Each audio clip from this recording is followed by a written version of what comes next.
New computer, who this? It's recording now. Hopefully it come through alright. Have we got any Moocac going? Not yet. Okay. I feel like I'm getting in my XP. Looking down my little map. Yeah, that's probably loud enough. Forest. Magical forest. Warm out.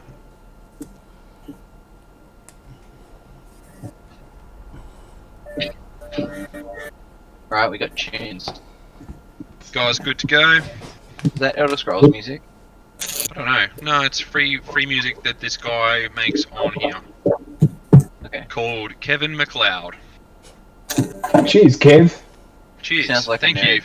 Thank you for your royalty-free nerd music. Thank you, Kevin. Shout out to Kev. Thanks, big Kev. Excuse me, had to burp. Alright, so you guys are still in Faluna, the Elven city in the Kolaska Forest. So, the main group of you last time went to the Rebel Caves to talk to the leader. Sorry. So you went to talk to the leader after an attempted assassination of the High Priestess. You went to the Rebel leader of the caves. The leader was a beautiful elven woman and claimed she was an ex-High Priestess, but she was shunned away for being of impure blood and had tricked many elves into following her. After attacking the group, they found out she was actually a disguised green hag. After killing the hag and a few hypnotized elven scouts, the group returned to Faluna to inform the Lieutenant Commander Reese Adrian and collect their reward. The group split up as the others went to the tavern, and Hector and Din were summoned to the High Priestess, where they were gifted magical items to aid their quest. They shortly returned to the inn. The others of the group, Rishlin and Revan, set out to Revan's old village in search of evidence of whether his wife truly was the new host of the demigod Skux. In the village, he met his mentor, whose mind had slipped away over time, and together they dug up the shallow grave of his deceased wife to find nothing but what she was buried in. Even the things worth looting remained. They returned to Faluna, Revan with a heavy heart, but with a new appreciation of Rishlin, who had accompanied him the whole time.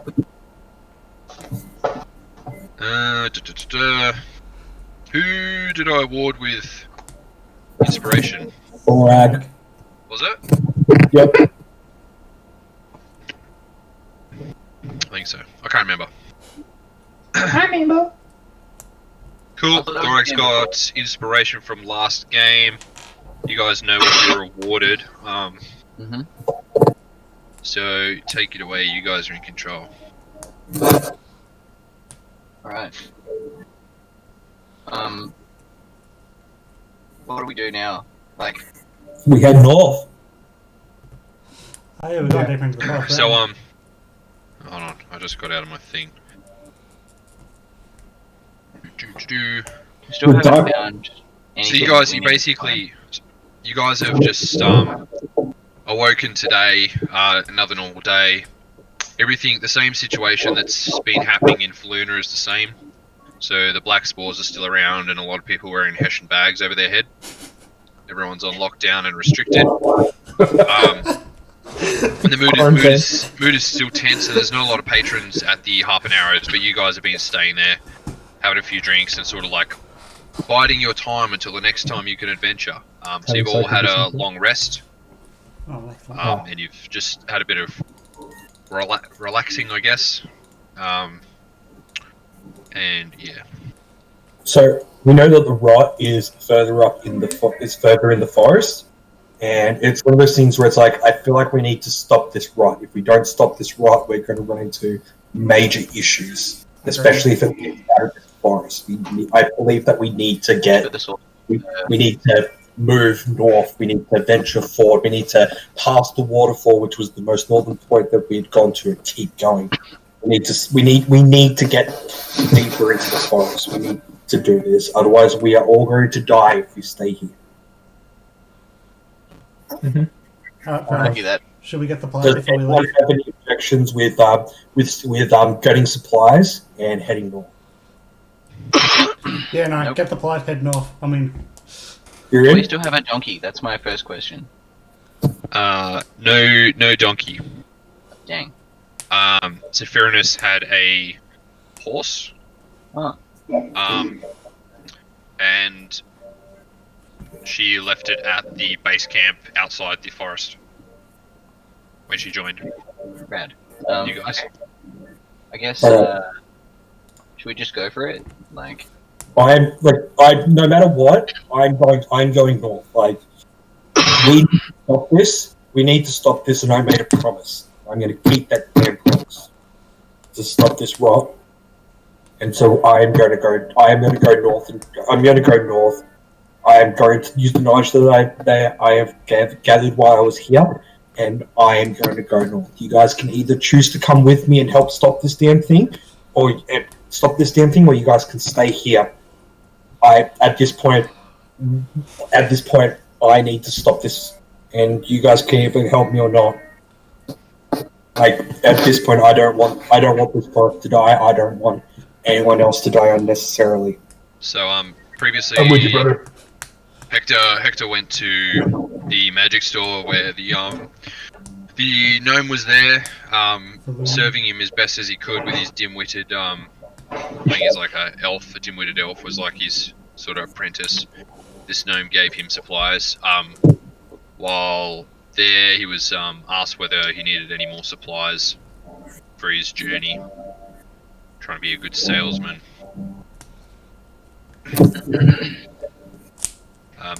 While Hector, you were there, the gnome hinted that he was aware of the situation that's sort of happening up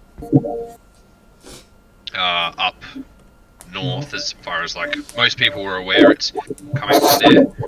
He was sort of asking if there's anything he can get the group, any specialty items and stuff like that. If he needs, like if you guys need magical components, weapons, items, he might not have it now, but he could possibly source it for the future.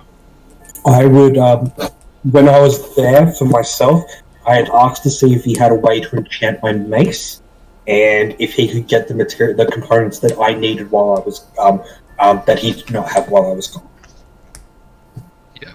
So they do some enchantments there, he told you, but it is quite expensive, and you'll have to leave your weapon there. I'm going to check my character sheet, what I have. I will leave one of my maces. What do you got? I have 2. Okay. maces for days, baby. I will leave one of my maces to be enchanted. How much is it for an enchantment, by the way? I got no idea. The gnome says to himself. Usually the standard rate is 5 platinum.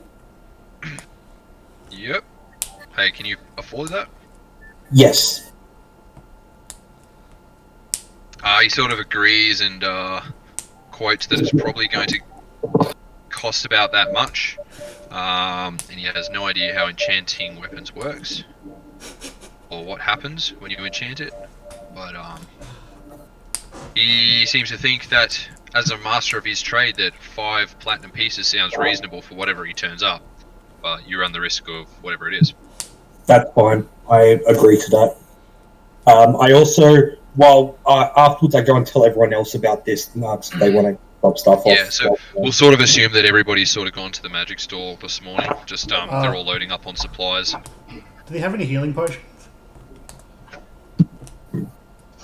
Does he have healing potions, or do you? Yeah, no, that we can buy from the gnome. I really need to turn you up, I think. How do I do that? Oh, there we go. I think you right click on me on Yeah, I gotcha. Thingamabob.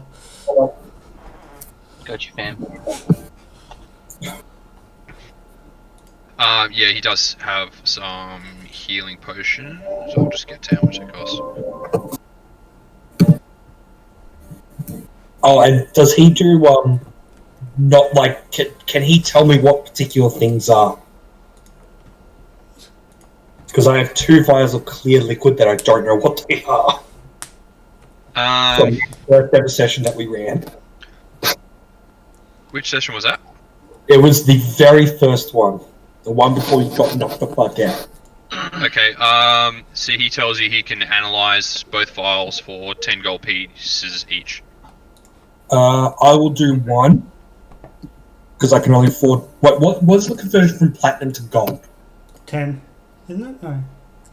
Yeah, 10 gold pieces, 1 I platinum. thought it was 10. I think it's Alright, eight. I will- 10 each way.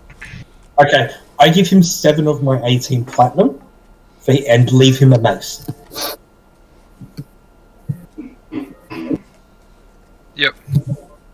I'm deleting the mace out of my character thing. Yep. And so that way you can. Alright. I have done all that. Cool. So you're getting him to analyze the liquid. Yep, the two vials of clear liquid. So he turns around in his store and he's sort of like pointing at his stupid elf friend, and they're like just sort of like over this little alchemy table, having a look at things, testing one of the vials. And he turns around to you and says, "This is a really potent. It's like a really potent numbing agent. Yeah. And given to users, this will basically render them unable to move or unable to feel anything. Yeah. Except they will remain conscious the whole time." Okay. Good to know. Thank you. And he's like, he likes you guys, and he's like, looking at the other vial, it looks like it's the same thing. Yep. Thank you. Before we head off, I would also like to make it known that during the rest, it can be done during a short rest, but I'm just going to say it was done during this as well. Yeah. I've already done a weapon bond to my hand axe, my throwable hand axe. I'm also going to do my second weapon bond to my great axe as well. It's okay. Cool. What about the potions? Yeah, so he's got quite a few potions of healing that he's said that will cost 40 gold pieces each. 40 gold? Alright, I'll buy 1. Mm-hmm.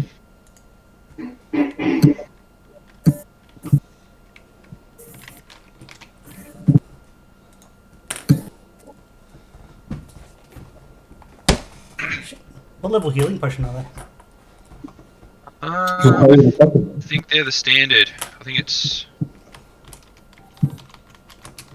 a straight potion of healing. Either like 1d4 plus 4 or something? I'll check. 2d4 plus 2. Ah. 4 plus 2. Alright, cool. I've got that noted down then. So you guys, you're all walking in a big group, and there's not too many people out. Sephirinus, Richland, and Revan are sort of tagging along, but they're they're just standing behind, sort of thing, watching, talking amongst themselves. Cool. Does anyone else need anything else? Is anyone else getting their weapon enchanted, or is it just me? Probably. Actually, do we need any supplies like food and stuff? Yeah, we were stocking up on that as well before we left. Yeah. Well, how far away are we going? Like, is it, Also, I think I can gather food in the forest. You can, especially. Actually, I'm proficient in survival as well, so... I was looking for maps of the forest, and then I just came across what's his name's the shit one he drew, Yeah. and I'm like, well, that doesn't help me tell how far away you guys are. I must have put it on here, that silly map. Yeah. I actually also have, just the thing that I put in the chat just then, I've got Wanderer. That's part of my backstory. So, that makes me sharp man, I suppose. Yeah, I Hey, got Carl, Wanderer. do you have any soup bones? Who are you talking to? The owner of the Harp and Arrows. Oh. Are you there now? Does anyone want soup bones?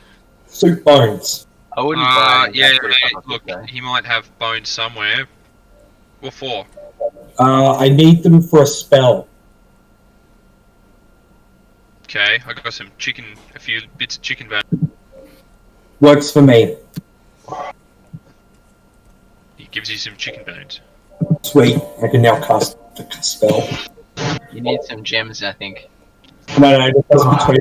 Like, I'm going to have the brooch with them. So the brooch is the major part of the component. Then I use that to finish the thing. Okay. It does say, I know it says bones, but it does say rolling dragon bones. Yeah, chicken bones will do. Yeah, they're evolved from dinosaurs. That's basically a dragon. Yeah. Yes. It's definitely one of those spells where I can be real blasé and you won't know whether it worked or not. Yeah, I know, right? Yeah, I know we're jumping all over the place. Don't know. Yeah, okay, no. It's up to you guys. Alright. I'm going to check out. I've already packed all my stuff up into my nice little hobo sack. Yep. And I'm ready to go. Yeah, no, I'm ready. I got everything. You're ready? Yep. Oh, we got. Put my axe over my shield and give it a little as I walk out behind Hector. I have written a note of collect. I've got a note of collect mace, and I've also passed one over to Carmel saying that if the mace is finished and they know needs to drop it off, that I'll come pick it up from there. And I give him a platinum to do it. Oh, So to make sure that he keeps good care of it, and if he has the chance to ever get it to me, then that will help pay to get it to me, plus the tip, just the tip. okay. Yeah. He appreciates your money because he likes money. And he says, "Look, if I can help you out, I'll help you out. But look, Yeah, I'm not enchanting anything.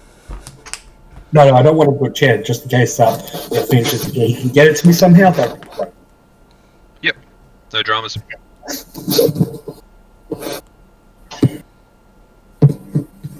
All right, I'm ready to go. Balthazar's ready to go.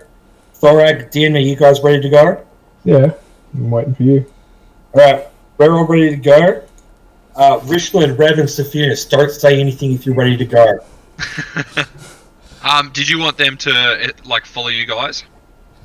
Yeah, well, I'm happy for them to follow us. They can tag along, just sort of, I guess, not be involved. If Okay. all you guys decide that they're going to come with you, then that's what we'll roll with, and they can follow you. They can be reguarded. Well, assuming that they're going to pop up later in the session, it's better to not keep them separated, because then it'd make your life a lot harder. I'm not too fussed, but yeah, it might be a good idea. They can be like reguard or something. Sephiroth will not be attending. Oh, All right, Sephiroth, because she's a halfling, can ride on top of Miss Elizabeth. Alright. Sounds good. So you guys are leaving the city of Faluna, And Yep. heading north. heading north. Alright, so you've gone to the front gates and you've collected all your things, and you're pretty much on your way to going north. Do you guys know where you're going? To where the darkness is. North. There we go. They're all riding the snake now.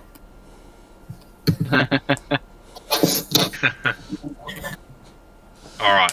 Okay, so you guys get your party together, you leave Sephiroth behind, Revan and Richland are sort of tagging behind, and they're a little excluded from the group lately because you guys went off and you got these medals from Reese Adrin, and they sort of just went off on their own little tangent and haven't really said much to you guys over the last couple of days, apart from what I've filled you in on. So you leave the city of Faluna and you're heading north. So you're heading deeper into the forest, and so like these black spores are filling the air, and they seem to be drifting towards you as you head north. I'd like- Hey? Oh, continue. They make it harder to see, and you can sort of taste them. They're real bitter, and you know, it's just they fill your body with dread. You guys are super like. You stayed in the city because you were not enjoying yourselves, but you sort of didn't really want to leave. And every time you like one of these lands in your mouth or you breathe it in, you just feel utter dread. You don't want to be doing this. Oh, Yeah. Can I? I was just going to say, can I please roll a history to see if I have witnessed this, or does this remind me of anything that has come across in my path before? Yep. I would also like to cast a cantrip resistance on myself. Okay.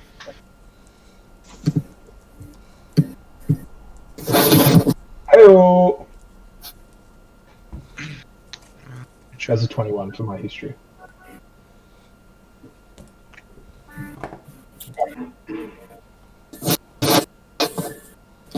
Yeah. Okay.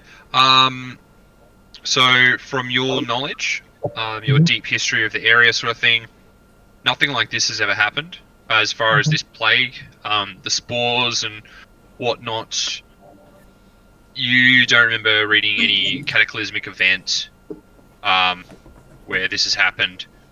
Obviously, you know of certain plants that may give off spores like this, but not in this amount. This is it's like making the air thick with these spores. Like the plants that you know don't usually do this many. So, can anyone do like an Arcana check? Because this does seem to be. Well, I'd then say to the group, I turn around and say, "All right, this is something that I've never really seen in my vast travels. Can anyone do an Arcana check to see if this might be magical in nature? Because it doesn't seem to be anything plant based." So you do recognize it as a sort of like plant-based thing, and you have seen it Oh, okay, on plants, just not in this amount. okay, all right. If that makes sense. Oh, It's okay, sort of like yeah, it's sort of like you've seen them, and they're like dandelions, like the little things you blow. Mm-hmm. They're like those, but imagine the air's just full of them. Can I roll insight to see if they're like dangerous? I don't know. You guys If I was You guys sorry. aren't really feeling any effects at the moment. You just feel like utter dread, and just you're borderlining depression. I would say, like, you're a lot happier inside the inn. Yeah, because it was ale. I take a cloth from my bag and wrap it around my face to create some sort of face mask. Yep. The oily rag around my face to create a face mask. Oily rag. Yeah, look, you find it a little harder to. What's that? Oh, do I know? Is that gonna matter? Let's say. We will find out later. Yeah. Yeah, let's find out later. I'm not sure. You know what? No, it's still affecting you. Yeah. Okay. Hector, the actual face mask doesn't do a great deal. It does something, right? You're not sure whether it's a placebo effect or it actually did something, but it's not a great deal of benefit to you. Yeah. You just smell oil, Yeah. which you're okay with. You like that. What kind So- of oil is it? Like, it's massage oil? Flamboyant oil. Anyway, I'm tally ho, move forward.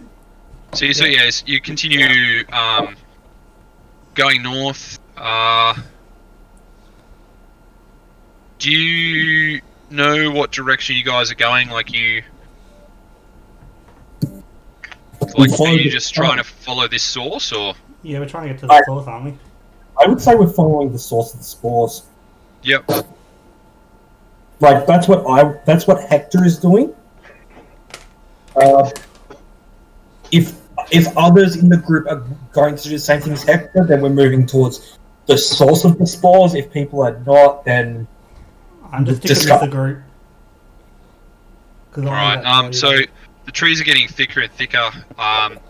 It starts to get dark, and as you're heading north, you sort of come back to that the lake with the cabin where the rebels were camped. You decide to call it a night. This is a known place to you guys, so you camp in there for the night. There's basically how you left it. None of the elven bodies there anymore. They went and cleaned that up, and you can see that things have been ransacked a bit, investigated by the scouts that were sent there to find out what actually happened. But everything else seems really fine. It's a safe place to spend the night. So you spend the night there. That takes you, so that's a day's of travel. Yep. You guys wake up early, you're still feeling pretty good, apart from the whole spore situation. It's not great. And you keep heading north. You travel for another, say about 12 hours during the day. It's sun's starting to get pretty low, and the trees are getting really thick now, and it's the ground is a lot rockier. You can see that you're coming closer and closer to like the mountain ranges. Yep. So you can see the mountain ranges through the cracks of the canopy trees. Every time there is one, it's not very often, and you can see the sun sort of like setting eerily through the leaves of the canopy, and the ground descends down into like a rocky sort of like ravine, and there's sort of like a haze, like a smog, filling this ravine at the moment.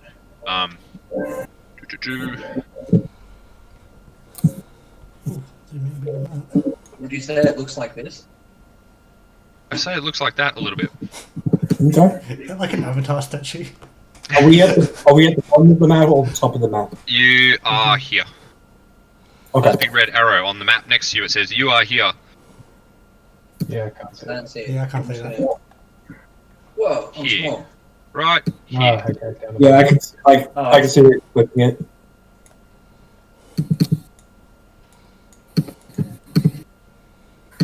Hey, where's the music? I'm so small. The music currently is ambient forest. Yes. Well, we'll fix that. Dun, dun, dun, dun, dun, dun, dun. Epic battle. No. Dun, dun, dun, dun. That's the wrong mood. This one. You are deep in the forest, and you need deep forest music. Let's go. So you basically come up to this crevasse. It's everyone. Sweet. And there's like a haze and a smog that fills this sort of like pathway. You can sort of see down into it. Jesus, just map's wigging out. Stop. Yeah, so you can see down into this ravine. You had a pretty good look out because you're standing on top of the hill, but you can't see the ground at all. You can sort of just make out the shapes. Still quite bushy and foresty around, but it seems to be like there is a path that you've stumbled upon.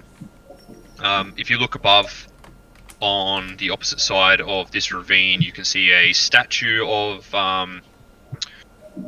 what's the name? Denala, standing up there.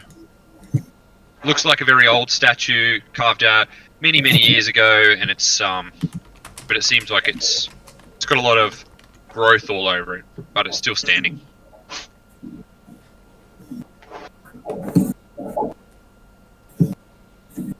So the question is, do we just venture forward? I don't want to go and take a look at that statue and see if there's anything special about it. I mean, we'd have to cross the entire ravine to get to that. Like, there's not going to be a bridge. So you're Are we so you're in down there? like 40 feet. Let's say this ravine's like 40 feet. Yep. And you are looking up, and it's about a 10-foot statue, and it's just overlooking the whole ravine at the moment. Hmm. So is that this thing here? No, that's just sort of like another 30. Let's say 30 foot Oh, block right. is Yep, this thing yep, up here. sorry. I was zoomed in a little bit. There we go. That's pretty cool. Did you draw this map? I did not draw this map. If my guess is correct, it was done by. Kevin McLeod. No, not him. Someone that I probably need to give credit to, but I can't remember. Anyway, so we can continue through the ravine, or we can climb up the ravine. And from memory, I have a grappling hook. It's called a grapnel. A grapnel. Fine. Nerd! I would like to use my grappling hook and launch it up to the top of the ravine so it hooks into something. What section of the ravine? Where are you going? So I'm going to say this side of the ravine. Yep. Because then I can walk around to the statue. Yep. Right, so do I need to roll for anything, or? Yeah, you sure do. Let's go. Let's get a dex check just to see whether you can actually throw that thing. And then we'll Sure. see whether you can climb it. 19. 19, so you just like let off this big like shoof, throw this big grappling hook up, and you hear this like ding, ding, ding, ding. You like pull this rope, and you can feel that it's securely wedged in between something up there. Yeah. I start climbing the rope. You're gonna start climbing. Okay, make an acrobatics check to see if you climb the first 20 feet. No. For my ass. Yeah. Right. So you basically like try and start to climb, and you get up about like 5 foot. You like they're horizontal, and everyone's looking at you like you got no idea what you're doing, and you sort of like just fall from about 5 foot, 4 or 5 foot. Yeah. Doesn't cause you any serious damage because you clearly couldn't even get up that high. Just I think your ego is hurt more than anything. What did you have to roll? Sorry, I just missed that. Acrobatics. Oh yeah, okay, no, don't worry about it. Does anyone else want to try climbing up the rope? Oh look, I'll give it a go. It's already in there, so you just have to climb. Yep, alright, cool, I'll give it a red up crack.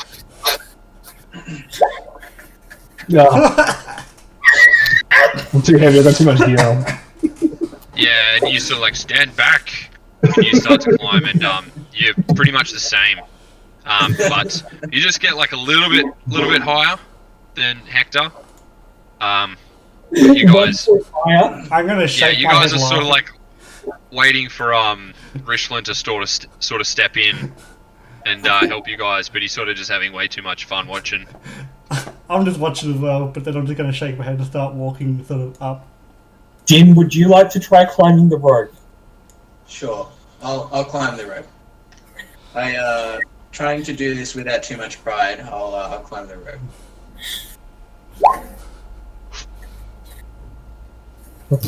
Din does it up with ease, and he sort of like just uses his hands and his feet and sort of just bounces up the rope a little bit, and he gets to about 20 foot in the air on this rope. And During this time, I would like to get out the bedrolls and get Thorag to hold the other end and hold underneath the rope. yep. Yeah, are you helping me, Thorag? Sure. Just in case. We have a safety net just in case you fall. Yeah, so Din, you're about halfway up this rope, so you're about 20 foot high off the ground. You can see the boys below you lowering out their bedrolls to try and catch you in if you fall. If you want to continue, just roll another acrobatics check.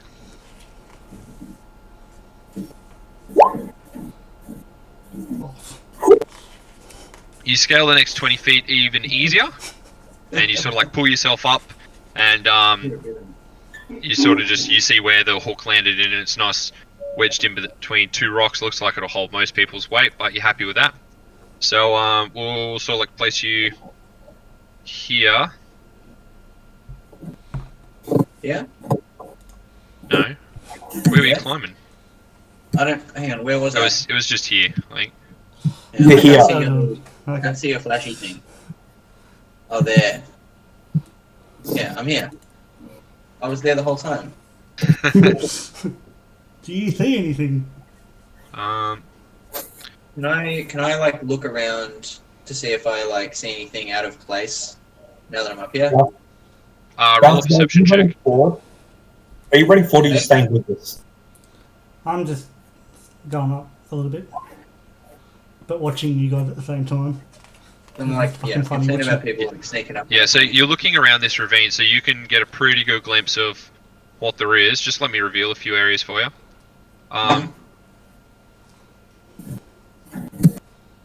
Sort of get a deeper glance. You can see right into the gully sort of thing, and just down here, I guess you can sort of see it continues on to the other side, like a path. Okay.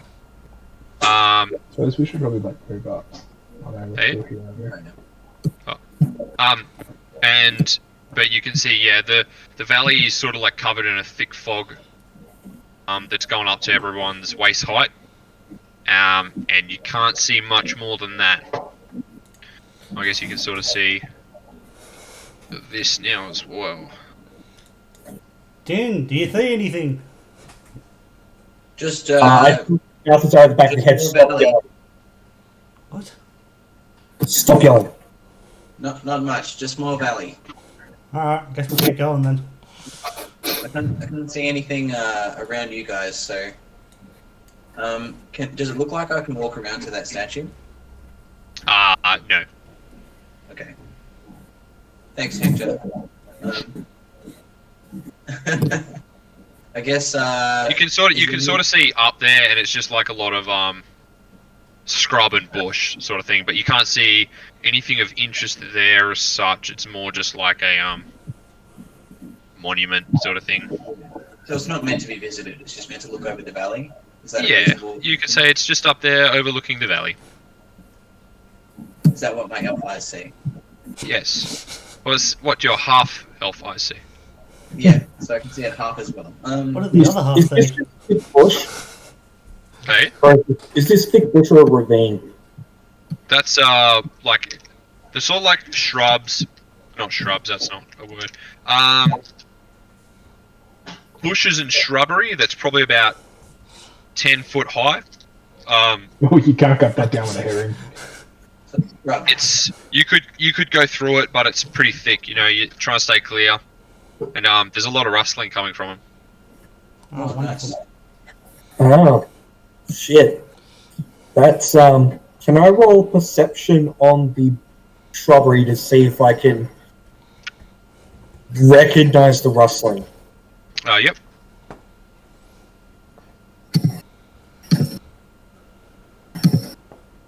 $11?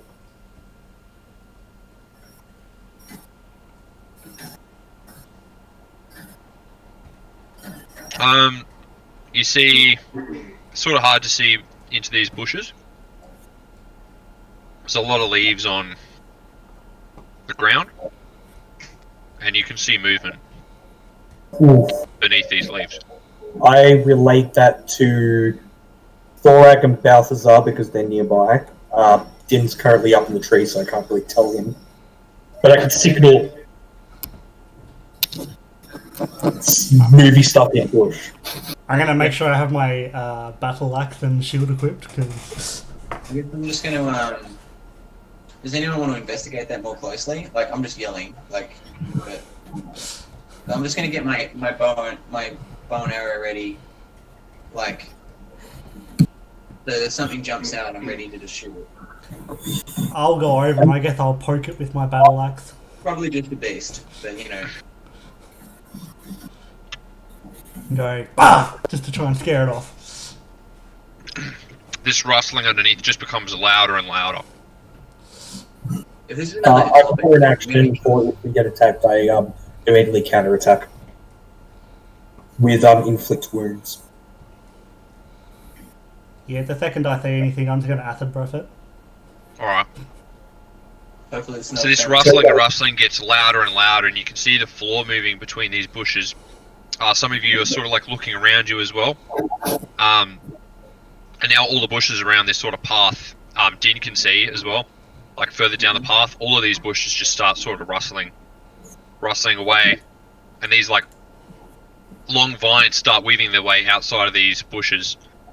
Spikes, twigs, all this sort of like shrubbery starts flying everywhere.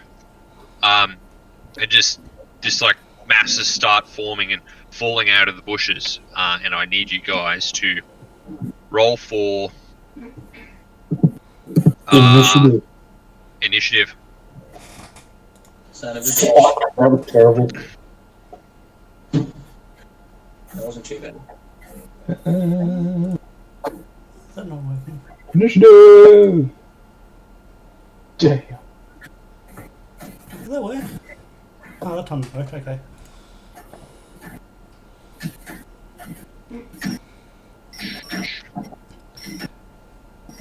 So, do I get to do my acid breath straight away at it? Because I wanted to do that the second anything sort of shows up. Hold on.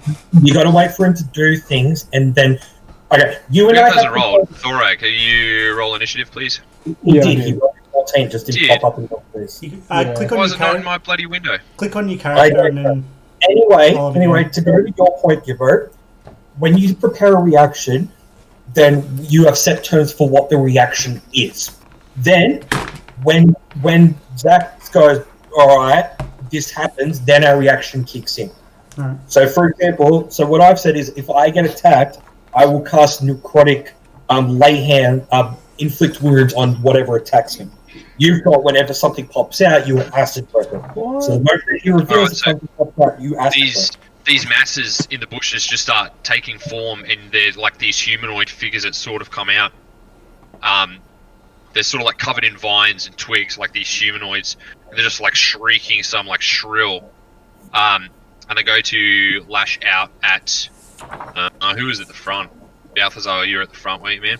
Yeah, well, I'm not sure if Hector was there as well, but I think Hector was next to me, so we were both kind of at the front. Geez, thrown under the bus. Well, we're both there. Oh, goodness. Alright, let me roll for these boys. What was my... Oh, yeah. I like how you got different creatures this time. Hey? I like how there's two different guys. Well, maybe they're different guys. They're different. Yeah, I'm not gonna put a different gender for every animal I bring up. Jeez, come on. You know what This I mean. is still a jab at my deers at the start. No. all It's got, female. usually just like 6 or 7 of the same thing. Not. So these like humanoids come out and they start to attack. This one comes up to Balthazar, and this one here comes up to Hector. You guys ready to tax? Right, so I do a roll. Balthazar's further in the line than I am by like a point, so I guess his acid breath goes off before mine. Yep. So Balthazar, your acid breath. You unleash acid breath. Yep, so that's just 2d6, and he's got to make a dex save. Which I think... Is that just at this one dude here? Yeah. Just that dude. Look at these guys. Where's... They're very upsetting. What's he got to beat? 8 plus... Oh yeah, it's got to be an 11. Yeah, he does beat that. So he takes 4 damage then from the acid breath. Yep. Hector, what did you ready? Inflict wounds. That's to be a 14. There's a 14 hit, sorry. Does necrotic damage work on a plant thing? I don't know, let's find out. I mean, it is tissue. Hold on. I've done a wrongie. What did they did? They must have updated these things since the last time I used it. Yeah, they've updated. Roll20. God damn it, all my numbers are different now. Gosh darn. I'm trying to touch it. Like this. Sorry, I'll just try and update this real quick, guys. This is sort of And if it succeeds, I hug him while I do it. So it looks like I'm sucking the life out of him like a vampire. Inflict wounds, motherfuckers. Yeah, that last bit was just me. Inflict wounds, motherfuckers.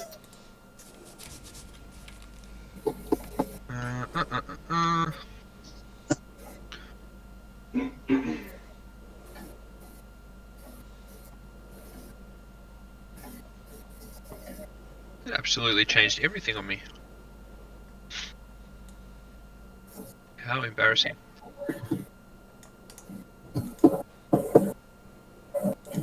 So, what does he have to do? Sorry? What does a 14 beat his armor class? Yes, it does. 4. He takes 17 necrotic damage. Oh my goodness. And I'll 17 hug him. necrotic damage? Yep. Is this guy... Oh, looky Lou.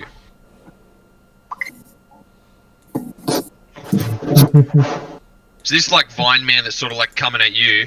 Oh, sorry. So the one that Balthazar hits just like breathes acid all over this like twig looking man. He's just sort of like melting and melting. But sort of like missed him. He dodged a little bit, weaving in between this acid and sort of got through it. And this Vine looking dude's come out at Hector and he's just like touched him and hit him for a fuck ton of necrotic damage, and he's just like, these vines start like shrieking and like melting and dropping off his body, and this dude's barely standing in there. He's sort of like struggling to keep form at the moment, and that was all the ready things, was it? Yep. Yep. Okay, so Din, you're up the top there and you've seen all this take place and you're up. Let's put these guys here. Sorry. Sweet. Cool. I guess. Yeah, how far away is I can't do very much from up here except for shoot arrows at them. I guess I'm gonna do that. Good thing you're a rogue, aren't you? And that's I'm a ranger. Ranger. Maybe even better. I'm gonna shoot my bow at this guy, I guess. Hang on. Needle bullet. Yep. Just checking Sorry, if I I'm can just really my just sword. updating everything. Yeah, you're good. Sorry. I'm just checking if I can make him my sworn enemy. Which one? This one? Hang on. Oh. Which one? Which one? I was in another tab. This one. Okay. This bad boy. So I have to say, with whisper it to my with bow. This bad boy. You're quiet on me. And then I. Yeah. He's open Divine Blight. Yeah, the blind light. Top one. Yeah, top one. Yeah, so you've made him your sworn enemy. I whispered my oath to my oath bow. Yep. I love you, Mia.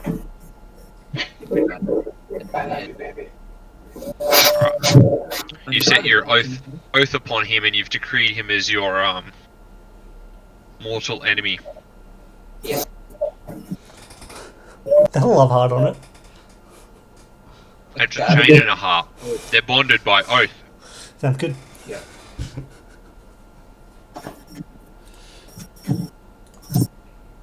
Cool. Fuck. That is Yes, a I hit. hit it. That is a hit. Yep.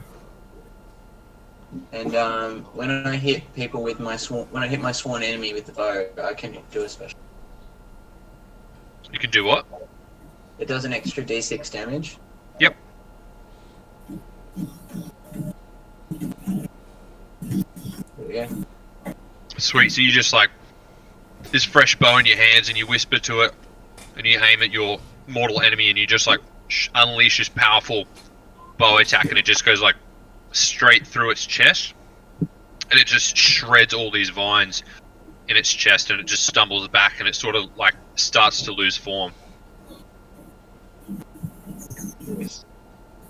40. Cool. Is that your turn? I don't think I can do much else at the moment. So yeah, that's Cool. Bit of black time. So, this one here that's dripping in acid, is just going to start shooting needles out at Balthazar. Come at me, bro. 0 size. 14. You're the myth.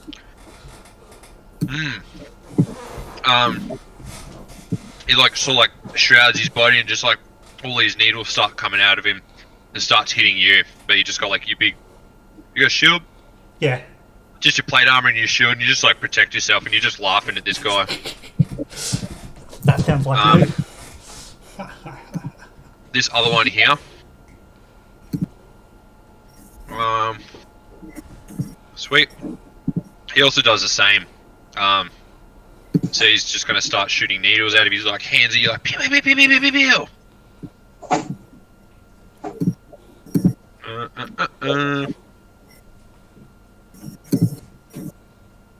18 That's my AC, so hit. hit. So it deals you for 9 piercing damage.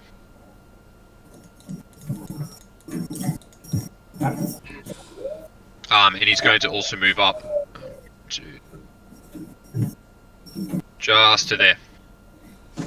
Sorry, let's go there. And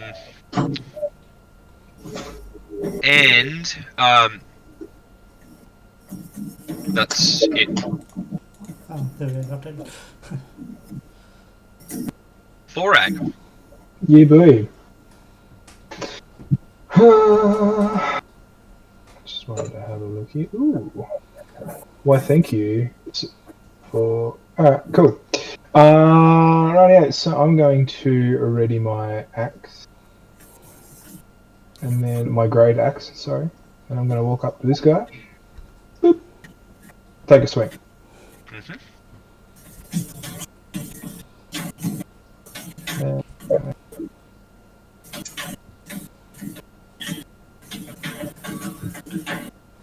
That's a hit. That's a hit. Yeah, boy. Ooh, do I want to use inspiration on this? I don't know, maybe. No, I'm not going to use inspiration. So just the 7. Cool. So you just like ready your great axe and just waltz up to this dude and just like big huge blow, like douche, and you just like lob a twiggy arm off, and it sort of like makes a shrill like, and you can sort of see like its arm sort of forming back. It's growing back, but It's growing still- back. Did you say? yeah, it's slowly growing back. Like he's you've chopped his arm off, but he's slowly regenerating it back. Quick question. I don't like. You know, isn't it like a minute? Is it like 6 rounds? Yes. So that must be like instantly growing back. No. You're just very perceptive. Oh, okay, right. Yeah. Cool. Does that mean he's regaining his health, or is he just getting his limbs back? He can't tell us that. Oh, right, okay. Yeah, it's one of those things where it's like, we may find out as we fight them, but we can't tell. Okay, alright. Sweet. You could use a bonus action to check. Or something. I don't know. I don't Yeah. have anything that can You do can that. think of a way of describing it. As long as you can justify it. Like, for example, I use my perception to determine how the creature is growing back. Yeah. With the vines? It's And a then- very slow rate. Regardless, it's nothing you're worried about at the moment to side rail the story. Okay.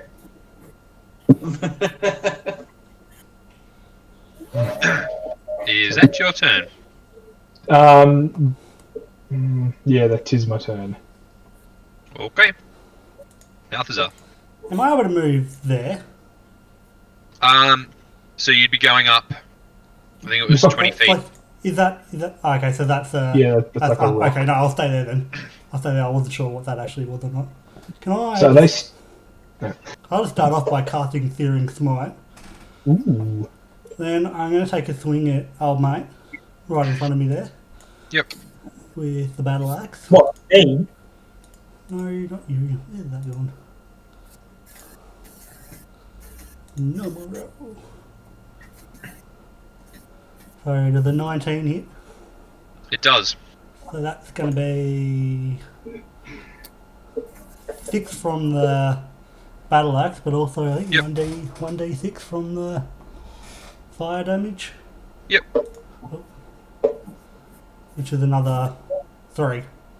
Yeah. Sorry. So you just like, I'm guessing you just like light your axe on fire. Pretty much, yeah. Yeah. Burn this fucking Normal. ground. Normal smiting paladin shit. And you And- just like light your axe on fire and you just like, just slice down on this thing. And as you're doing it, it's just like lighting up on fire. And just sort of like explodes into 100 twigs and just collapses to the ground. Oh, it's dead? Yep. Oh, damn. Oh, I guess I'll move up to help Hector a bit with the rest of my movement. Can I get in there? Is that like possible or?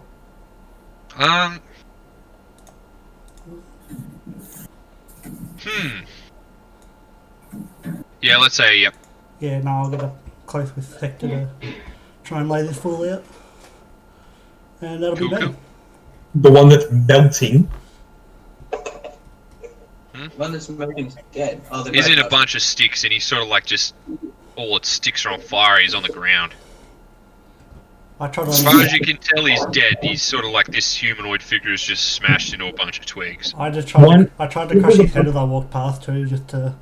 Try to what? I trod on its head just as I walked past it to crush it. You can't even tell what part of its head anymore. It's just a bunch of sticks. Oh, He, cool. he steps Just a on pile of sticks. sticks on the ground. Cool. He steps on sticks. I broke the twigs. No, you broke them, alright. You smattered the twigs. After setting the bastards on fire. Yep, Malthus has so one of that's- those guys who goes way out of his way to step on like a crunchy leg. Is that your turn, Balthazar? Yeah, that's me. Alright. So these vine dudes are sort of like just writhing around and just making all sorts of crazy movements, and you get to see like this blackness where its eyes should be, and it's just sort of like starts leeching out its vine hands to Balthazar. Actually, so it just starts like using these entangling plants around it. So all these vines start coming out of the ground in sort of like a actually, so all are a 15-foot radius around it. Oh, nice. So that's, I don't know. Can you see my? Yeah. Yes. You should Measure have a thing to do. Let me do that again. Yeah. So in a 15-foot radius, all these vines start sort of like leeching out of the ground and outside of its hands. So for the duration of a minute, you're now in difficult terrain for Yeah. non-plant creatures. In addition, each creature of the Blight's choice in the area, when the plants appear, in that area when the plants appear, must succeed on a DC 12 Strength saving throw or become restrained. Creature can use its action to make a DC 12 Strength check, freeing itself or another entangled creature within reach on a success. Oh, I failed. Failed. Um, So you take.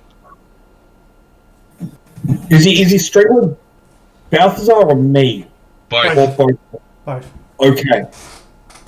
So you need to make a check, and it deals 12 damage, piercing.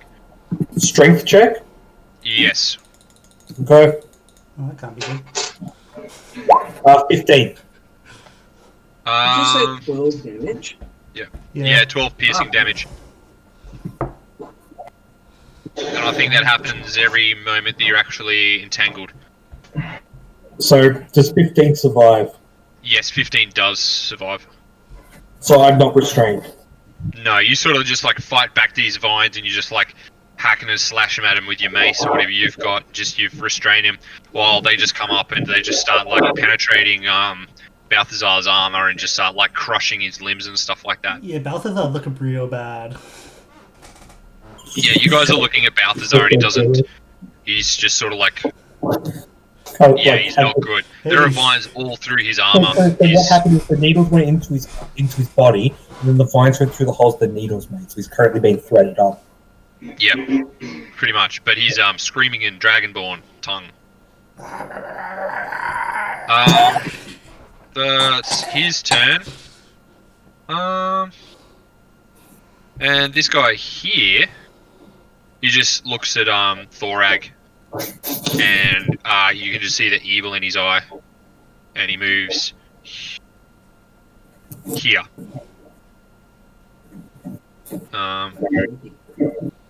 To you, yeah. What's this? Oops. No, I don't think that'll. No. Okay, and yeah, that's all he does. So he's sort of like real stumply, slowly, just sort of like vines moving along the ground. He's moving over towards you. He's just like he's a big viney dude, and he's just like looking all heavy and clunky, and he's doesn't get very far. So he moves 10 feet closer towards you. Yeah. And that's their turn. Hector.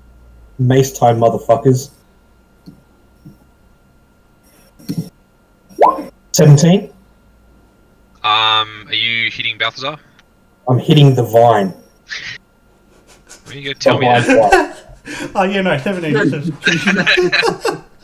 I said mace time, motherfucker. So you sort of like fight all these vines off, and it's really difficult to sort of get there. You're like swiping at him, and you just sort of like swipe at the big viney figure that all this is coming from, trying to save Balthazar, and you do hit. So roll for damage. 5 bludgeoning. Your attacks are wild, just absolutely wild, and you sort of swing in, you're hitting everything around you, and you let off just like one sort of like half-assed blow on it, but it sort of wipes it out. And these vines sort of like shrink and wither away, and the vines that's ensnaring Balthazar sort of like just drop, wither, and set him free. And yeah, there's no sort of like humanoid left. All the life is gone from these sort of like vines. I use my bonus action to turn to Balthazar and go like this. Good job, buddy. Cool. Moving on. Yeah, that's fine. Gonna stay there. Did? Yeah. Because I'm gonna have to cure your wounds next turn. Yeah, have to. Yeah, no, I have to. Heal zone. Pally pal. Alright. Is it my go? Yeah, we're waiting on you, buddy. Oh, sorry. Yeah, I'm gonna just go after my sworn enemy, this vine blight, with my bow. Yep. I'm just gonna shoot him. Everyone's got cool powers except me. I've just got a weapon. Yes, it's a good bow. Sweet.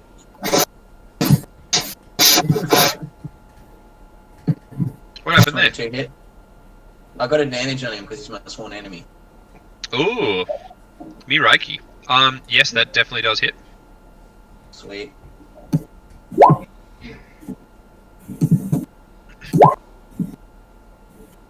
How's that? Fuck yeah! So you just like let loose another like arrow from your oath bow. You whisper to it, and you just like wish death upon this enemy of yours, and you just like shoot it straight in the head, and then just all the vines sort of like explode around it to like little pieces of vine material, almost like brains, but a vine.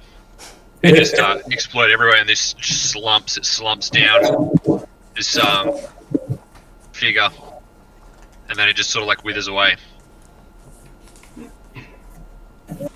Sweet. I am really glad you chose to climb up my grappling rope at the moment. Yeah, this is a good vantage point up here. Yeah. Raining death from up here. I'm raining death from down here. You sure are. We are the death dealers, and Balthazar is the pincushion. Yeah, very much a pink Is cushion right now. that your turn, Din? Yeah, that's me. Cool.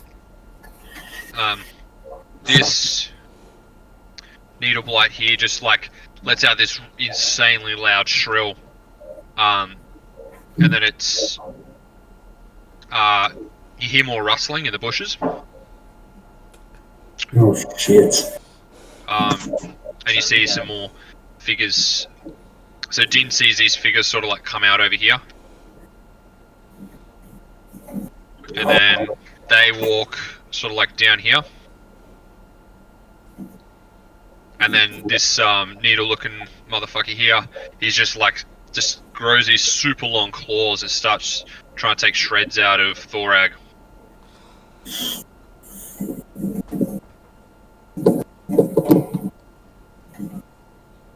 17. Yep, hits. Yeah, so I deal 6 piercing damage. Damn. You're about to get violated by some vines, buddy. Vine-related. That's their turn. Okay. Okay. So yeah, Thorag, you're up.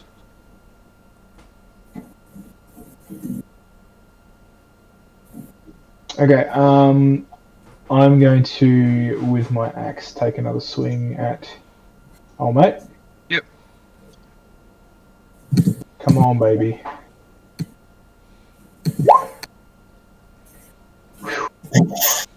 Yep. So that's a hit. Yep. And do I need to declare if I'm going to use inspiration now, or can I just be like, yeah, I'm just going to add an extra? I'm not sure. It's GM's rules, so basically whatever you want to do, whether you want. Well, I them mean, to, like he's going to take damage. he's going to. It basically boils down to: does the GM want you to roll the inspiration with the attack, or after, or decide after the attack? I'd say it's let's say inspiration you can tack on. Okay. All right. Like after, if you want, you can choose to be inspired. Okay. Alright, so that's 12. But yeah, then I am going to pop my inspiration. So that's just a standard D6, correct? Sure. Is it or? I'll look up the rules later. Okay. Yes. Is Revan going to not Revan? I'm literally going to start now. 17. He's sort of watching. Yeah, so you just like, with your great axe, big two-hander, you just like slash this pile of twigs, and it just explodes into thin air. And you're just like seeing this, you feel like super inspired, and just all these twigs in the air, and you take another swing at it. Ugh! And just you cut all these tiny little twigs up to even tinier little twigs. Cool. And they just like, You yeah. chop some of the fuck Alright, out of so now that I've done my attack, now can I move? Yes. I'm not engaged anymore, correct? Cool. Yeah. Sweet. So I'm going to now move my... Let's see how far I can go. Balthazar, buddy. During your turn, can you do me a favor? Yeah. Yep. Okay, so I'm going to move. You're not going to use your bonus action. Can you use your bonus action to determine if the shrubbery around us is flammable? And then I'm going to use my action surge, which basically gives me another option to do whatever. Then I'm going to go cast Firebolt on this guy. Yep. Now, I'm going to guess that hits. Yes, that's a hit. Now, because these things are wooden. Yep. Fire and wood. Like, I don't know what else. Do they have a can weakness do to here. it? Yeah, would they have like some kind of weakness? I don't know. Okay, cool. Why are you asking me? Why would I know? Alright, you're the DM. 8 damage. Tell you. Does this I look mean, like they because take they're more made of damage wood. from it? Because I they're can't made of believe wood. these vines, dude, and that have the sort of the same stats. Hold on. I'm updating this dude. I will tell you or not whether they look susceptible. All But right. also, because there is a part of the spell, what is it? There is actually a bio part of the spell. Where is it? Mode of fire at a creature or object within range, make a ranged spell attack. On a hit, the target takes 1d10. Yep. A flammable object hits the spell and ignites if it isn't being worn or carried. Okay. So Alright, what are we basically- doing? Back to the attack. Yep. So you're just like launching a firebolt Fireball. at this dude here? Yep. Yep. Yeah, so you just smash this like twig man with a bunch of fire and it just like lights him up. Yeah. And he's like clearly on fire and it looks like he dealt him a bit of damage, but he's still sort of like walking towards you. He doesn't seem to care that he's on fire. He actually made me stronger. Okay. Now he's a Well, the beauty is that that's a cantrip, so I can just like fire that all day. Firebolt is a cantrip. Yeah. What the fuck? Get in. Alright, cool, you write the rules then. No, it is. It is. It says cantrip. It wouldn't. That's heaps cooler than Eldritch Blast. Oh, the Eldritch Blast Firebolt. There's another one that's basically the same, just different types Yeah, of different damage. things. All right. Moving on.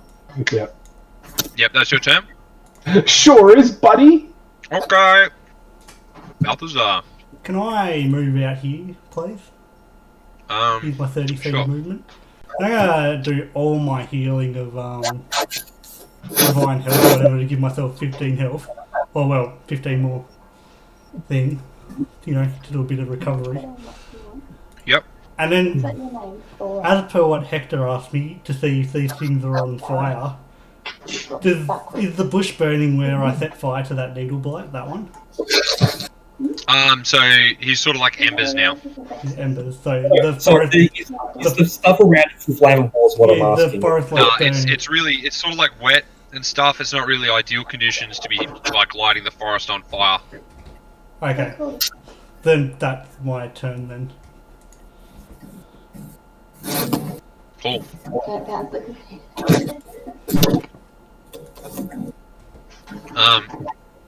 Din, you hear even more rustling, like further on, so like behind the statue of Denala.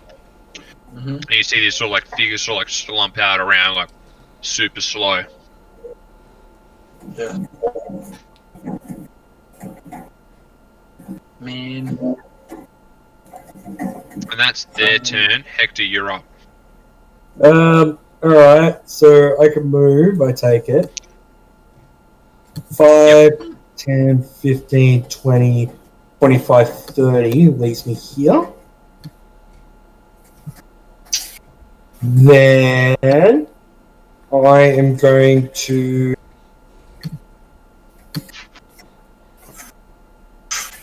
cast Guiding Bolt, targeting the one that's on fire. Okay. 7 doesn't hit, does it? I don't know. What do I look like? The DM? Yeah. No, it doesn't. Okay. As a bonus action, I am going to summon John Cena. Oh, great. Great. Check this out. Check this out. Where is it, Todd? There it is. Todd's got a sword. And John Cena. John Cena attack during its attack during my bonus actions. It's going to attack the needle blight guy. And then in that range, it's like. Don't you summon it as a bonus action? I summoned it as a bonus action. Yeah, sorry, it's summoned. It is summoned engaging the needle blight in front of it. Okay. Actually, correct. I'm going to put it here. So Sometimes that he's playing. Oh, yeah, I need to show Todd this. Where is it? Here it is. Yeah. Todd. Yeah, sorry, I'm gonna break this a little bit. Grace has this not obsession, but close to it with John Cena, so I had to show her that, and then she bought this. I don't know if you can see it. I know it's backwards. It's awesome. Because we looked for it ages and we saw it. We didn't buy it, and then we went to go back to go get it, and she couldn't get it. Oh, because someone had already bought it, but yeah, she was able to find it somewhere. And I just love it how it's just fucking translucent. Oh dear. Sorry, I had to do that. Okay, as we were. Cena sword is now in effect, guys. Alrighty. Is that your turn? It's spinning uncontrollably. Is this the hot water? Cold. Sweet.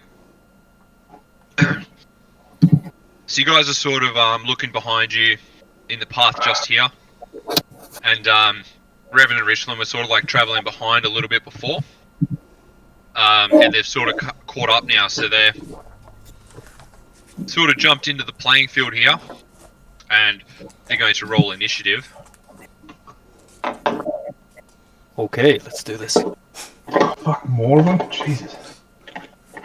You know who needs a webcam? Now that Kivo's got one.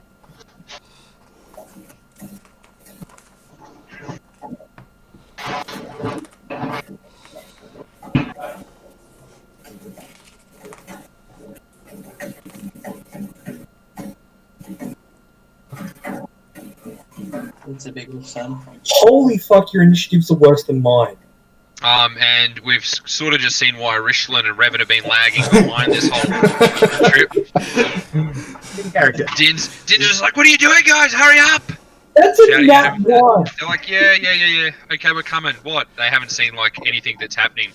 They've just heard John Cena entrance music, a lot of what sounded like pins hitting metal, crushing Coke cans. There is Dragonborn blood everywhere. Yeah. Like speaking out of his wounds, just like haphazardly. Cool. So you guys are joined this round. Unfortunately, you're gonna have to wait until your turn. But you've come in. Welcome. Yeah. So Din is up. Who's now fallen asleep? On watch. I'm still here. Not dead yet.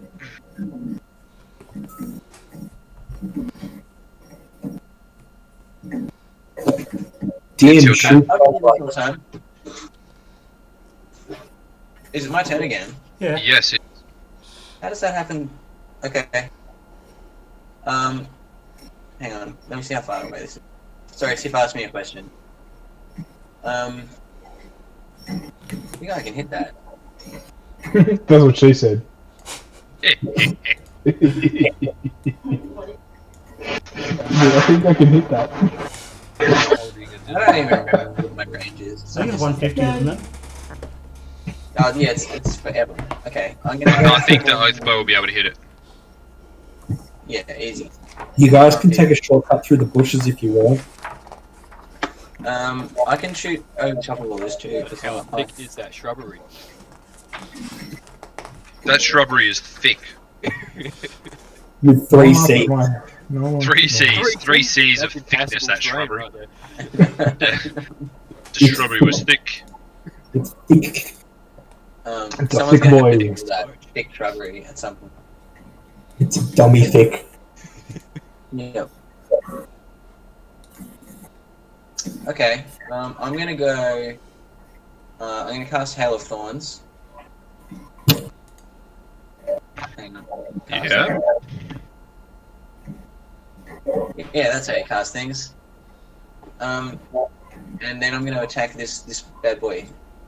Can you see that? Oh, I'm in the wrong menu. There you go. This guy. Yeah. With my oath bow. Let me know when the sun comes up.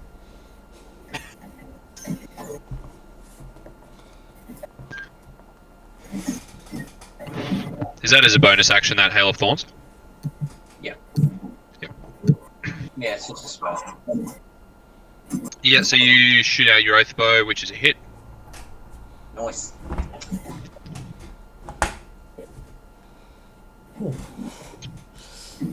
Very good. And you sort of sit it, you just like nick it sort of thing in one of its limbs. We slightly damaged, but it's still sort of like lurching and lurching over towards you. He's also going to make a dex save. Yep, or gets how much? He takes 1d10 of piercing damage on a fail save, or half as much on a successful save. Okay, I'm just gonna let's see roll how it. dexterous this slow boy is.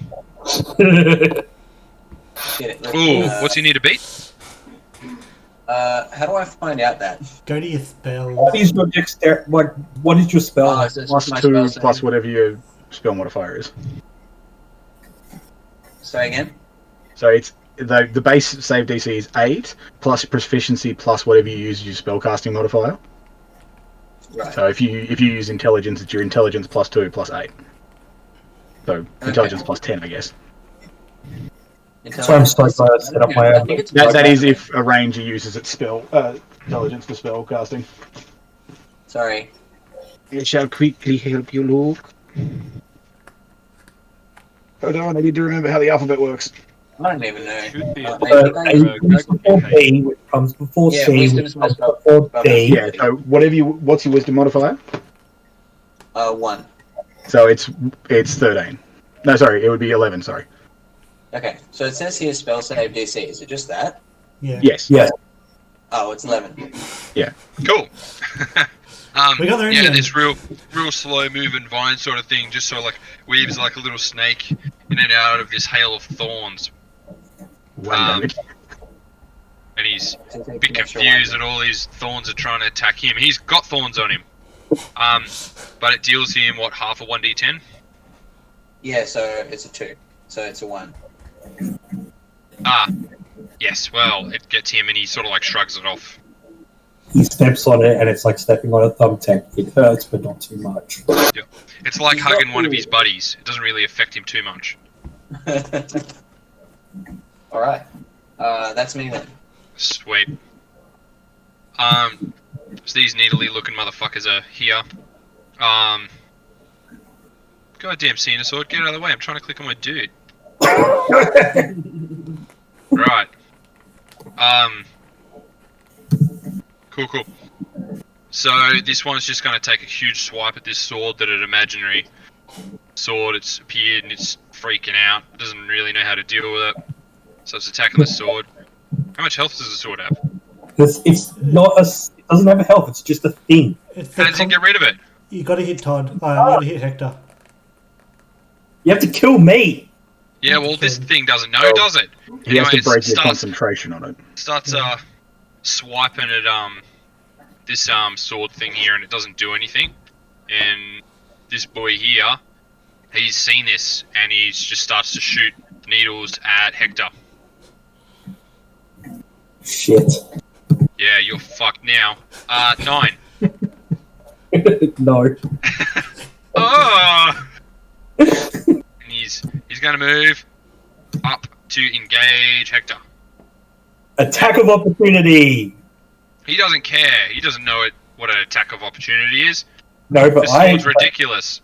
the sword does have an attack of opportunity, though. Alright, I didn't we'll realize make they it could do an get attack. attack of opportunity provoked. That's cool. Pardon? I said I didn't realize they could provoke an attack of opportunity from the sword. That's cool. Oh yeah. Oh, I can Right. this spot with this. Good old Steam Sword. Does a 13 hit? Yeah, sort of like nicks this little dude on the back. For 10. Yeah, he just like knocks this dude in the back, and he was completely not expecting it from a stupid sword that's got a dumb face on it, and just like takes huge chunks out of his back. but he still makes it towards you and gets there. And that's his turn. Ba-ba-da-ba. Fuck, I love buddy cop weapon. It says in this Reddit thread for future that spiritual weapons don't get opportunity attacks. Oh, they don't? No. They disregard the 10. Ah, cheater! They disregard. It tried attacking him, but he kept walking. This needle guy doesn't take too kindly to ghost sword attacks of opportunity. Yeah, and that's their turn. Thorag, you're up. Cool. I am gonna pow. You got a Is this the one? Is that the guy that I shot that's still on fire? No. No. That guy? Yep. Well, guess what? I'm gonna hit him with a firebolt again. It also says it can't be damaged. Yeah. 16? Yep, so that's a hit. You That's do. mad. Oh, Six? damn it. Fuck. Jeez. That shit. We are She's Right. unleashed this massive fireball. He's like, ah, dudes! And you just like send it straight to its hand, and its hand's on fire. And it's about to get ready to attack Hector. Now its hand's on fire, and it doesn't really seem too phased about this fiery hand. Okay. Hey, look, at least I did something. But then I'm gonna move 30 feet. Why not?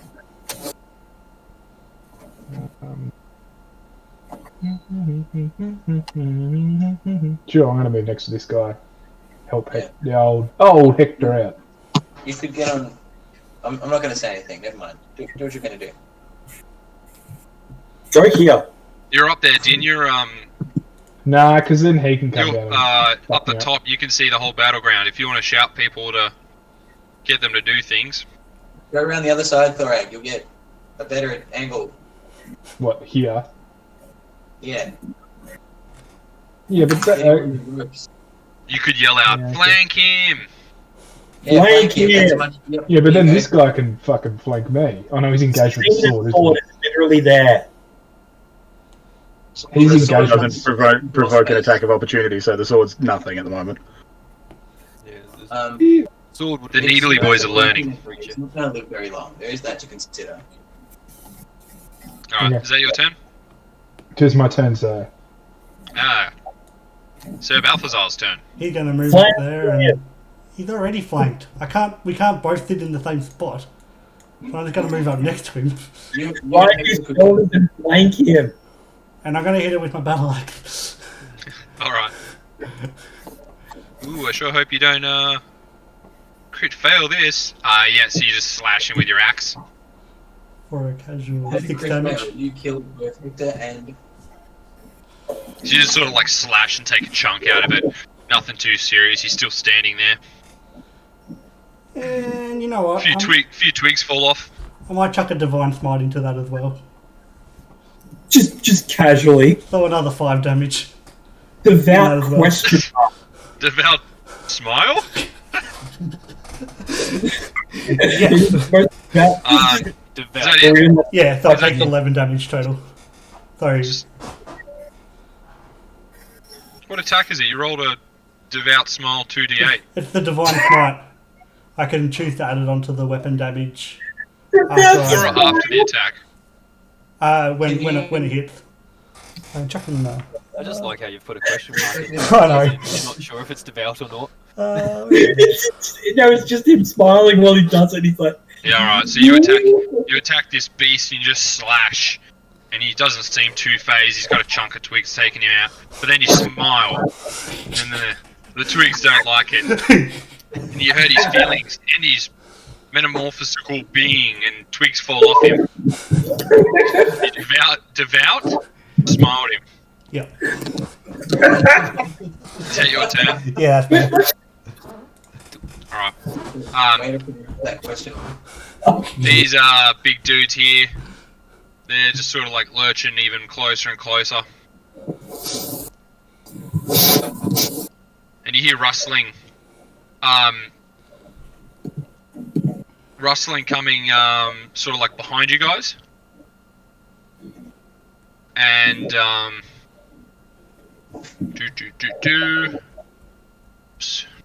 That guy moved real fast. Wait, what happened?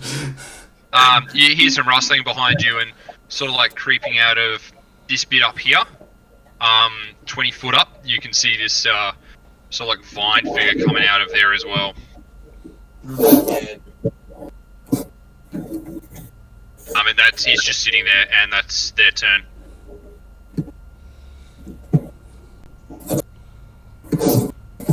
Alright, I'm up.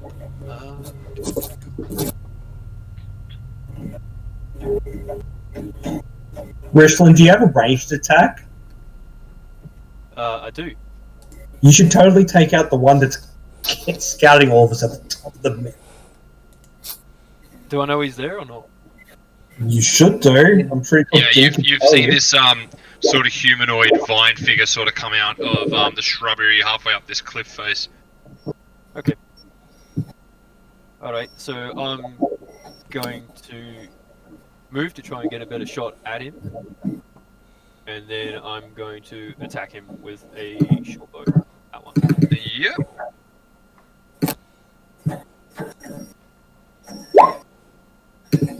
$19 to hit. That's a hit. 8 damage. 8 damage with your short bow. Yes, you've just like quickly letting it run forward, letting an arrow fly, and you've sort of hit it in the shoulder, and it's pierced right through and gone into the rock face behind it. And it's sort of like lurched forward like this and got itself off. Okay. Alright, that'll end my turn then.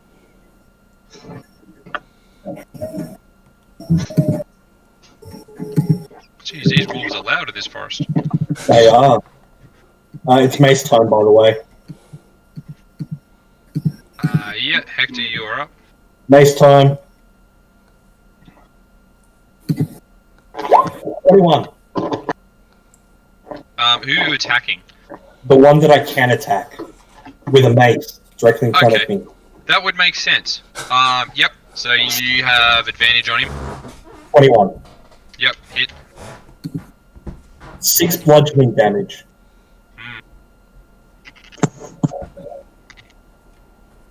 I was like, hey, I'm bludgeoning it in the head. In the head. I'm trying to give it brain damage. This thing doesn't really have a brain, but if it did, you're definitely damaging it. You just sort of like start bashing on its head. Boom, boom, boom, boom. It's just like twigs and splinters of wood have come out everywhere. And it just collapses in front of you. Nice. Cena Sword will then move 30 feet to this vine blight here and attack it with my bonus action. Attack of opportunity from this guy, and he just slashes out and keeps trying to hit this ghost sword, and he's still not sure why he's not hitting him. But yeah, Alright, Cena Sword.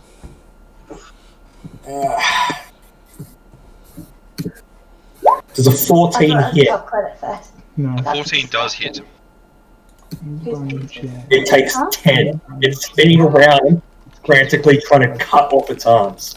Alright, so you guys have just all witnessed this sword with a face on it start just spinning around right near these vine dudes up here, and it's just cutting chunks of vine off it. Flying around like a... throwing a bowl of spaghetti into a fan. And it deals 10 damage. That's graphic. What shouldn't be doing it? Is that your turn, Hector? That is definitely Hector's turn. Okay. Maybe we just need to tell We're late to the party. I'll move up to next to Richland there and see the guy that he fired at, and also fire at him with an Eldritch Blast. Yep. Pichu. Alright. That's a big old 8. And my shitty rolls continue. So you sort of just like Eldritch Blast up here, and it misses him, and you hit about here. And it just causes like an avalanche, and all these rocks start like falling and tumbling down into this direction, and the path that you guys have sort of gone into now is blocked off. Can I sarcastically clap? Wait, what? Not engaged. No, you're still going Mace Happy on a Hollow Twigs. Okay. You could probably use a bonus action. Me. Had to be here. We missed you. You really did. Is that your turn? Yep. Cool. Din? Din is up. He is here and ready for once. I think I'm gonna go for that same guy again. Just try and get him with my oath bow. Because I looked it up and rangers cannot do anything on their bow. Except cast spells. Does that hit? Sweet, that's a hit. 24, does that hit? We would hope so. 7 now. Yeah, sweet. So you're just like letting off all these arrows this whole time, just like popping them off, and this one's no different. So like send it down, and it just sort of like pierces through its guts, and vines wither everywhere, and you deal a bit of a blow. And that's me. That's you. Yeah. Where we at? Lots of Yeah. passive abilities, you guys. Hey, I have taken care of 2 things. Give me a break. So this guy here is going to move up to just here. It's like shrilling and screaming, and just like it starts lashing out with its claws and starts trying to hit Thorag with it.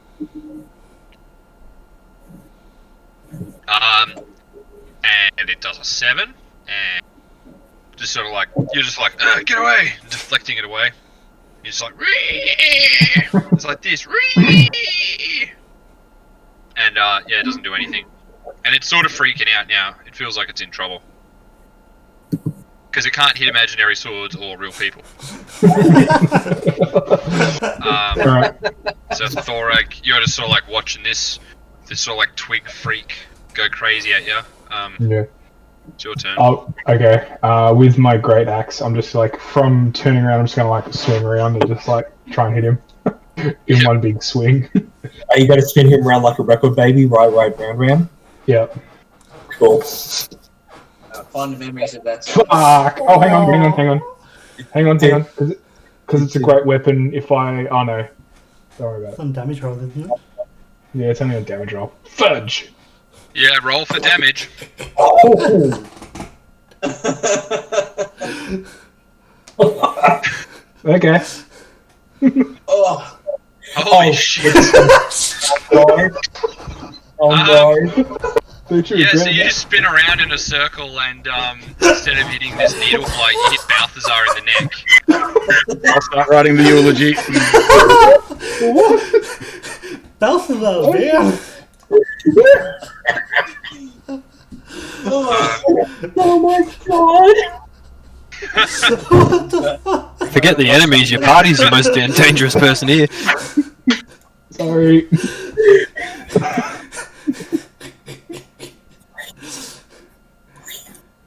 Yeah, sorry, Balthazar. No, you're Sorry.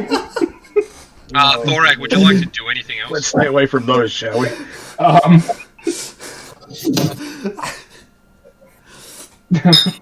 I run away 30 feet. No. please stay 30 feet away from everything else. Walking him 30 feet backwards. There's not much I can. Oh, that's it feels bad.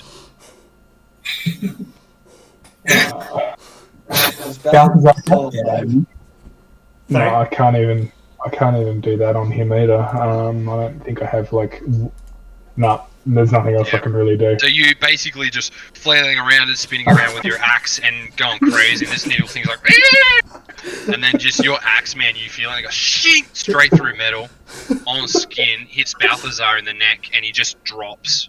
And you let go, and you're like, oh fuck, what have I done? And Balthazar you see this blood coming out of here, and he's just on the ground laying there. bleeding out.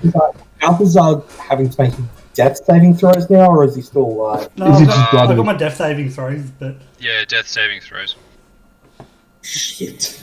Does anyone have cure wounds? If only the cleric was next to him. Paladin does. Oh wait. Oh, I've got a yeah. Hang on. Oh yeah, it's right. Let's roll a d20 for that, don't I? I? Yeah, just a d20. Roll That's a higher than perfect 10. damage roll, Baden. Oh, there's one That's a save. success. Fucking hell. This wasn't meant to be this hard. Yeah, so Balthazar, you just and you like spit out all this dragon blood and acid comes everywhere as well. And you sort of like your eyes open up and everyone can sort of see you sort of like you're sort of okay. I mean, you're not dead yet. Not for lack of trying, apparently. I think that's just your turn, isn't it?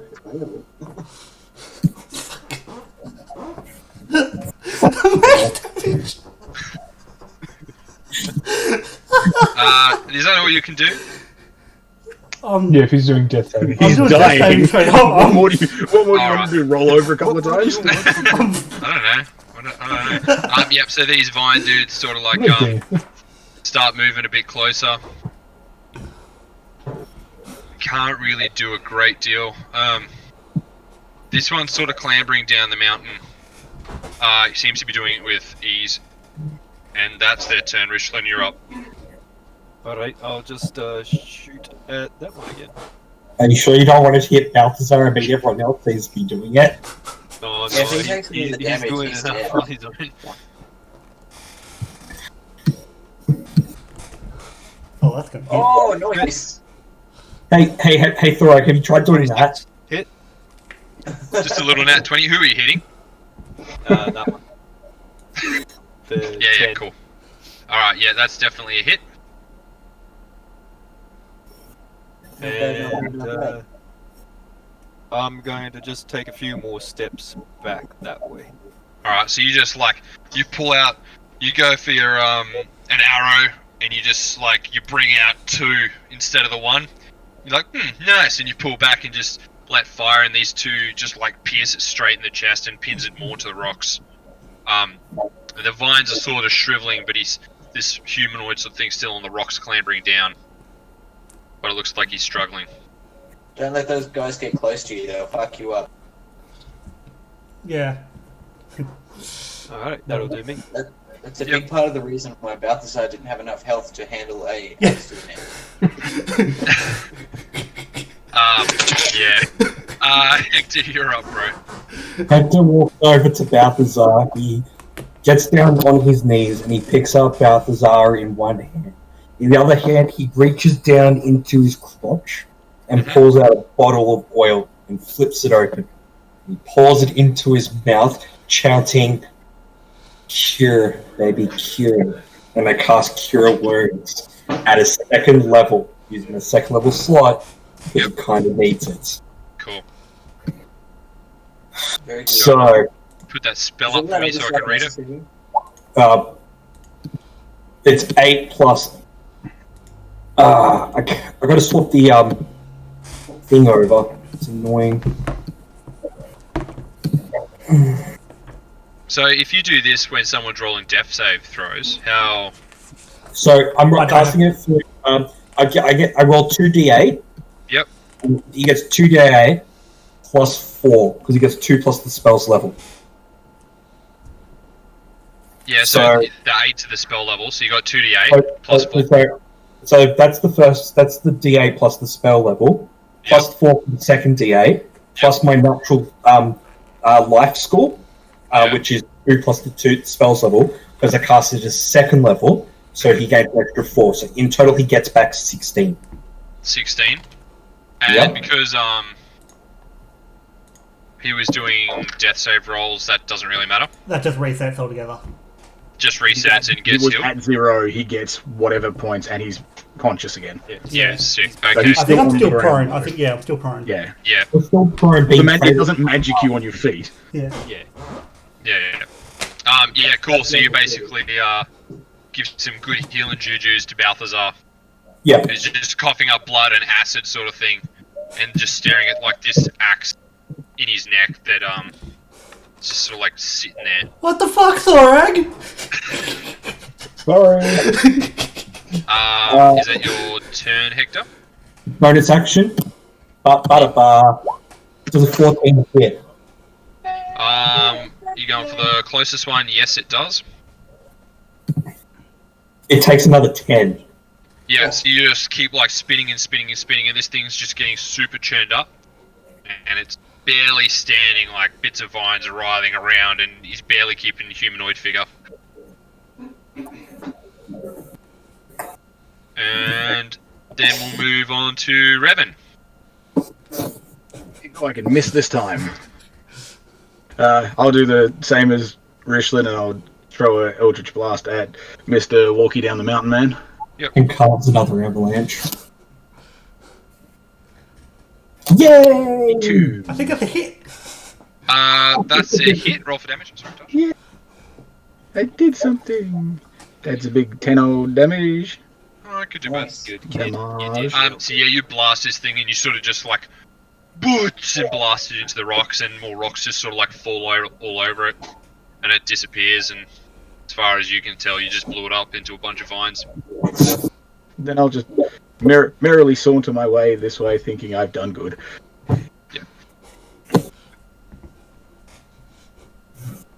Massive explosion, just And that's turns me around done. and slowly walks away. Cool guys. Essentially, yes. Din's just watching the above scene, like Thor getting Thor putting an axe into Balthazar and the sword just spinning around like a top. Yeah, so Dean, you're up, man. I'm like, this is on brand. I guess I might just go for the same guy. Like if he's looking pretty ratty, I'm just gonna go for him again.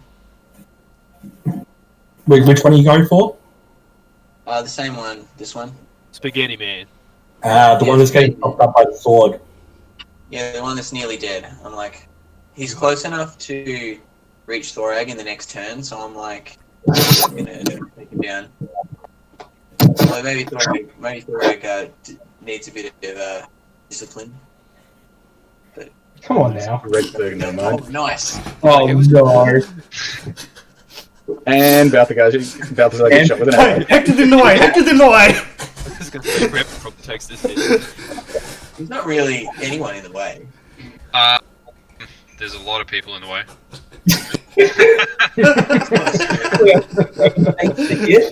Can I please get Revan, Hector, and Thorag to roll a Dex check? Just Dex check.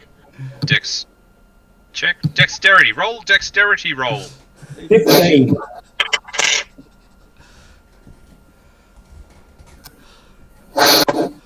Oh, alright. Yeah, so this arrow sort of like goes down, and Din's fired it a lot lower than he thought he would. And it's pinged this here rock here, and it's ricocheted, and it's gone through pretty much everyone. It's hit Thorag in the side of the abdomen.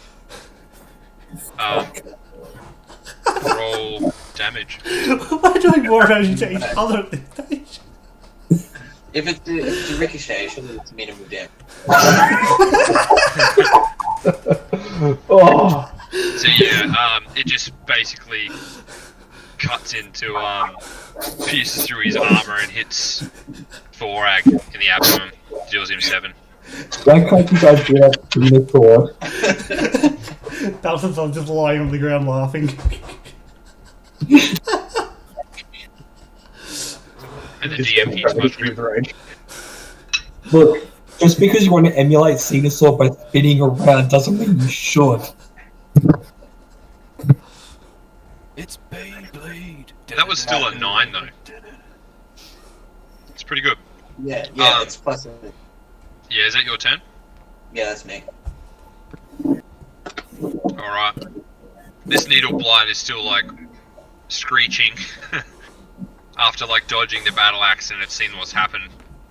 It looks like it's a good opportunity to slash out at Thorag still, because he hasn't got his battle axe and he's clutching at an arrow in his gut, and he starts slashing out at him. 21. Do I have to heal you too? He deals 6 damage.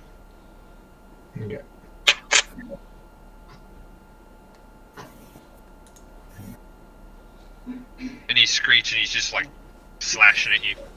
And that's his turn. Alright. Okay, I'm a bit annoyed now. So, Back from Balthazar's neck. The lodging your axe in the Dragonborn, or the getting shot with an arrow part. yeah, I'm gonna hit him with my great axe again. We'll go to hit him with my great axe again. Yeah, so you pick your great axe out of Balthazar's neck. I stem the bleeding again.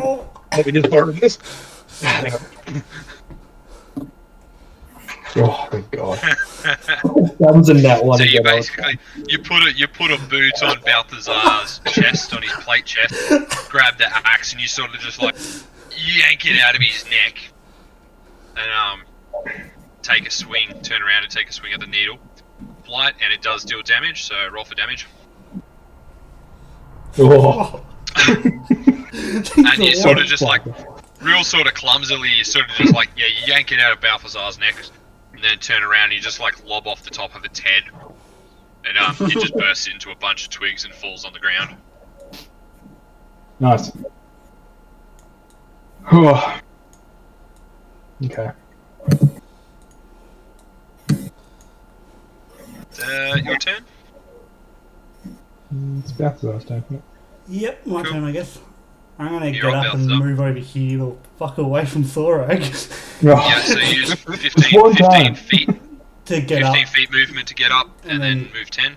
Yeah, 10, and then I want to throw a javelin at that one. Yep. Throw one of my javelins. Which... There's no chance you can make an argument for advantage because it's flank first. To the 9 hit. No, it just sort of like sails past it. This javelin disappears into the bushes. My shoulder's still a bit sore after all the blood loss. I've seen his sword.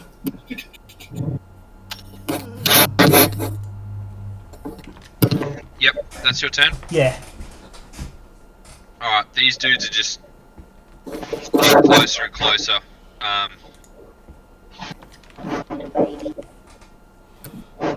Oh no, Flag's in trouble.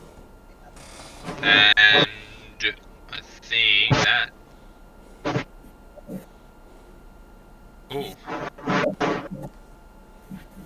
Yeah, and so the vine like closest to Thorag starts like sending out tendrils of vines. It starts to try and grab him, and 14. Thorag's gone. Thorag! Yeah, I'm here. 14. Nah. He's sending viney boys at ya, but it misses. So you sort of like fight off these vines. And that's the turn. Rishlin, you're up. Okay, just gonna grab another arrow, move my way up to get a clear shot, and then shoot at that one there. Yep. 9. No, so this arrow sort of like sails past it. Doesn't hit it. Yep, and I'm just gonna take another step back and end my turn. Cool. Hector? I'm going to run directly towards this one here, and I'm going to launch myself off Thorag and hit this one with a mace because it's mace time. You're gonna launch yourself off Thorag. Yes. Do you want to do an acrobatics check for me? All right, I'm not going to launch myself. He's off like, Thorag. I'm going to run up and hit it with my mace. Okay. It's mace time. Mace it up. There's a 16 hit. Yep. It takes 5 bludgeoning damage.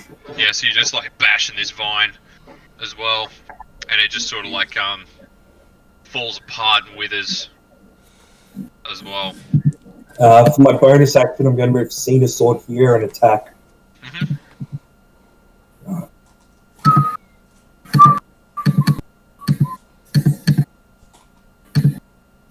18. Yep. 10. Yep. It's hitting solid 10s. Yeah, so it just starts whirring around and starts churning up this vine dude. He doesn't seem too phased about it at the moment. That's me. Revan? And you hit the statue. Whole area here, is that terrain I can walk through, or is it like solid Half rock? speed. Half speed, right? So I can make my way to Idar then, and that gives me a clear line of sight, and I will shoot Mr. Viney Boy with an Eldritch Blast. Oh, thank God, Thorag is between me and Revan. 15. That hits. Roll for damage.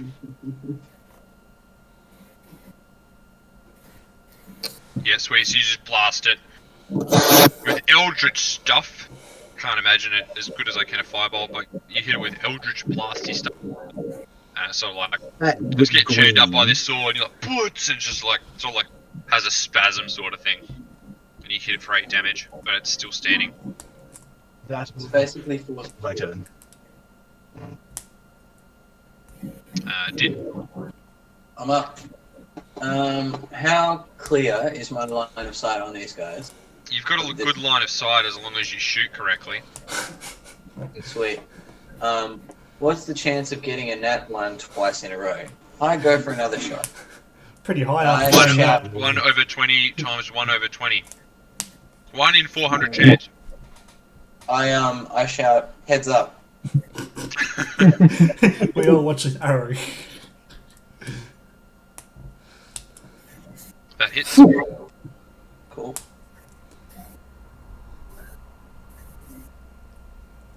She just launches arrow. You're like, heads up, and everyone's like, sort of like, they don't see it or anything. They just hear it like swoosh straight over, and you hit it in the chest, sort of thing. And it's like all the vines are starting to turn black around its chest, and it's sort of like real sluggishly moving around, but it's still standing. That's me. I have no other use. Thorag, you're up. You do. How is- Alright, so Oh, there we go. Do you remember that other game where we ended up with like 108? Yeah. okay. I'm gonna take a couple of steps. Stand here. Yep. And then I'm gonna fire off firebolt at this guy to finish him off. Well, hopefully finish him off. Yeah, you will. Fabert. Oh, Fucking hell. Yeah, so you just launch a firebolt, and it's just sort of like misses and goes through him. Sort of like Okay. hammers on the rocks behind him, but it doesn't hit him. okay.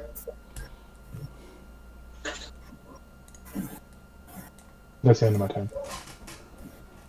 Sweet. Oh, I'm gonna throw another javelin. Sure. 16. That hits. So 9 damage. So you like throw your javelin, and it goes straight through his head.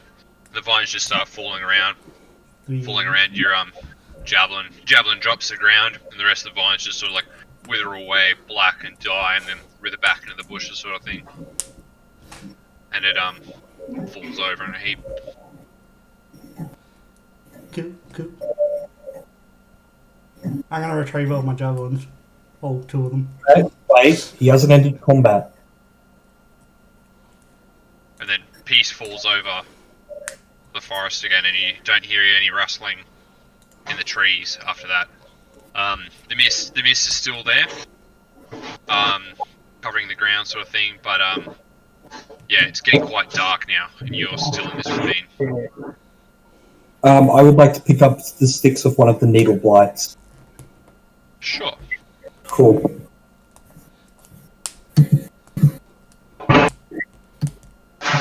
Oh my god. I'm gonna climb down this road as well. Make sure to bring my grappling walk hook. How are you climbing down? Safely. Carefully. In such a way that I can bring Hector's grappling hook back. Roll a acrobatics check.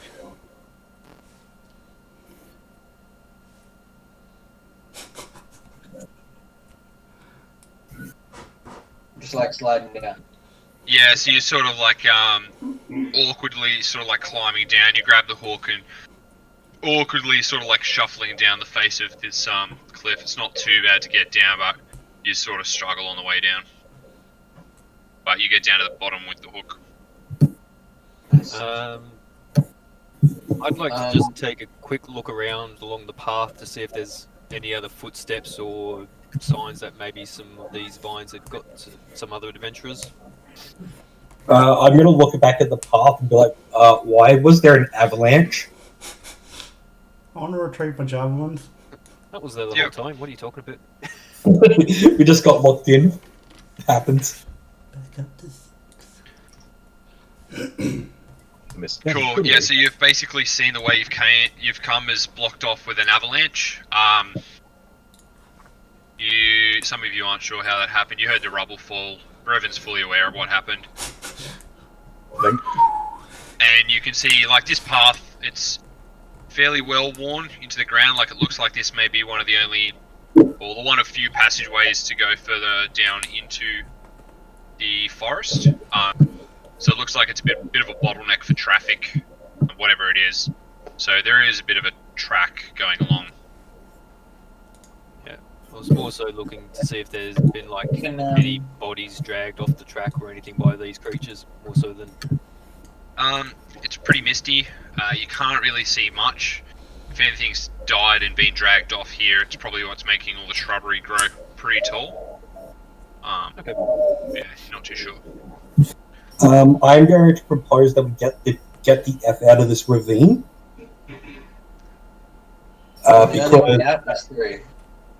Because I suggest we keep going forward. I am going to use the cantrip light to create a light so that hopefully when it gets darker we can actually see what we're doing. And tally ho forward. I think before we go, can someone check whether we were dealing with like magic or like a curse from God or something? Like, investigate the body, then look for it. So you guys sort of find like time to regroup. I'm just going to go to the toilet and just discuss sort of thing like what you guys have done, what you want to do next. Okay. Who here? Okay, so I'm going to cast guidance on whoever is going to make the check. Yeah. Who's got more arcana and religion? Definitely not religion, I've got good religion. but I would probably either Rishlin. I have proficiency in Arcana, but Rishlin probably has a higher Arcana score than I do. I have I've got a really high insight. I was going to say history, magic, and religion are not really my strong points. Okay. On a scale I can probably in do and the out, Arcana because We'll probably have to take turns. Like, if someone goes, "Oh, I'm checking if it's magical," and they're like, "Nah, it's not magic," the other religion person can check. Alright, so my religion is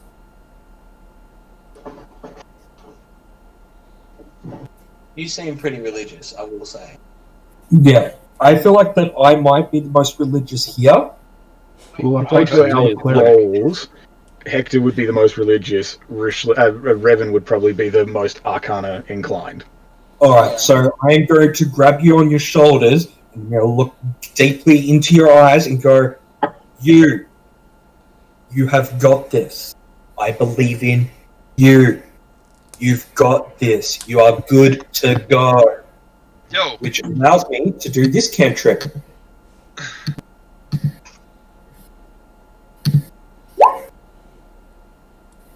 But you have to be willing to be touched by me. That's a big if on that one. Okay, is it yes or no? Do you want it or not? No, you can touch yourself. I can't touch myself. Maybe Why that's not? why. Why not? Are you not willing? Why not? Are you not willing to be touched by yourself? Do you want the right? I mean, if you're willing to touch yourself, then If you're willing Give to let me yourself the give you the guidance, it's beneficial for you to just take the guidance. I just hold out a finger. like the Oh my portrait God. on the chapel ceiling. I've got you by the shoulder. You've got this. I believe in you. Go. Arcana. Go, my Oh, son. my face the entire time. Multiple spell is target creature can roll, can add a d4, add the number to roll of ability check. Is the choice. Before or after making it. Okay, so yes, DM, can Revan make a Arcana check to try to determine whether or not magic is in the air? I guess. Yeah, Every sure. time you look around. Isn't that why we're here? Well, we're trying to find out if it's like. Would you like I that? suppose because I can, I will add the d4. So that would be a 22. Okay. Do you care to elaborate on what you want to know? The area or the? It was just the area to We see. wanted to know about the creatures, basically. Oh, okay, yeah. Were the creatures of magical nature? I guess I missed the first half of this, so I don't really know what we're doing here. Yeah.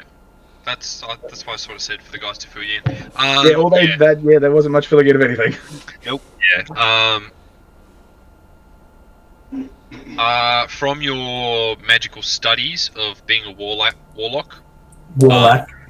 Is definitely. I definitely feel lacking in the warlock department. Yes. You know these things to be like the blights of forests. So there were needle and vine blights that were attacking you. There were like a race of creatures, I guess. What are they? Plant humanoids. Can't give you much more than that. I was Are they going for magic? was, Yeah, I suppose I what I guess. would have been going for was, is this something that was caused by a magical being, or is it just something that naturally occurs? These to be naturally occurring. There's okay. Nothing overly magic about creature. Well, there's magic. They're magical creatures, I guess, but that's just how they are. You've Magic known is them what to be. creature or monster could be, but not a result of. Which I'm assuming this is cult phenomenon that we were thinking of. Yeah, they don't look like they've been tampered with in any way. You're still picking up on that that dark magic the further north that you've been going with this check as well.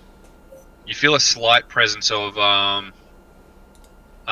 courage and hope from the Denala statue that's above, looking over the ravine. You do get hints of magic from that, but no more than your usual sort of like goddess statues. And yeah, that's pretty much all. Yada yada, divine magic, blah blah blah. Yeah, there's nothing really out of the ordinary in this whole area. Yeah, so I convey that to the group. It was natural creatures, nothing seedy. Yep. Yes. Badness north. Right. Which is Tally where we ho? headed.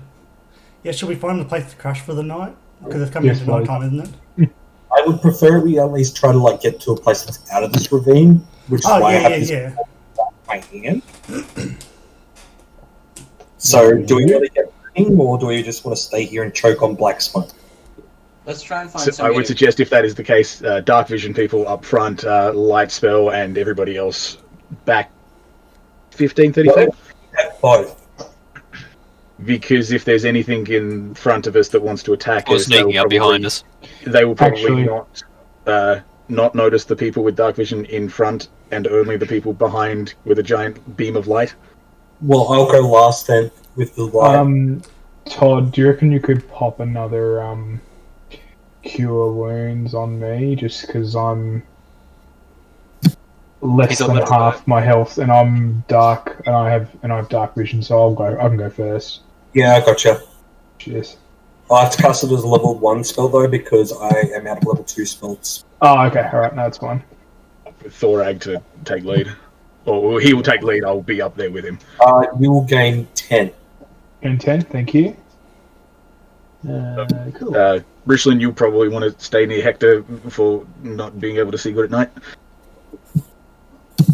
Yeah. Unless you want to be with the rest of us, then that's also fine. So what you're saying is that, if I'm at the back, it means if we get attacked, I am a powerhouse. True It that. means that you have a giant beacon telling them where we are. Yeah. That too. Or it also means So either get rid of the light or stay behind. I'm going to be at last with the thing. That's fine. I don't mind. like having the light means that Richland can actually like do things. Well, I can't see in the dark either. So you're with me as well. So Din, Thorag, Revan, up front, Richland, Balthazar, and Hector 30 feet behind. Who Yeah, made you? so if Hector stood in the middle, roughly Someone there, needs to if do this is marching order, Let's Yeah. find It some makes more questions. sense to be in between the two groups. yeah. You don't want to separate us by a large thing. Because Okay. if we get attacked from behind, you won't know about it. And if you guys get attacked up front, we can't hear you. How see far, you. how far does the light shed? Like, how far does that light cantrip shed light? Give me a second. I mean, it is still daylight though, isn't it? 20-foot No, radius. it's getting beyond dusk. Okay. Because There's my still- only worry is if there are other creatures in here that are going to attack us, big old light in the middle of a dark forest is like a, hey, come here and eat. Yeah, but the issue is that just because not all of us have dark vision, so it Yeah. means that they either need to set up some torches or they're going to be stumbling around with their dicks in their hands.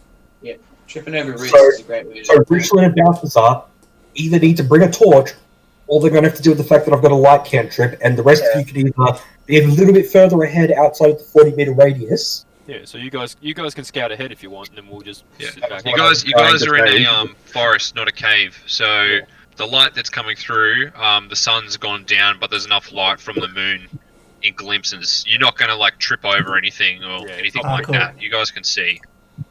It's dark, yeah, but you're not like fumbling around in the pitch blackness. Alright. Let's just move on and we'll find somewhere to rest. Crash. Somewhere hopefully defensible. Okay, sweet. So you guys sort of like venture out from the ravine that you're in. The sun's gone down and the moon shines through the canopies. The forest and air become thicker as you travel down this valley. Where am I at?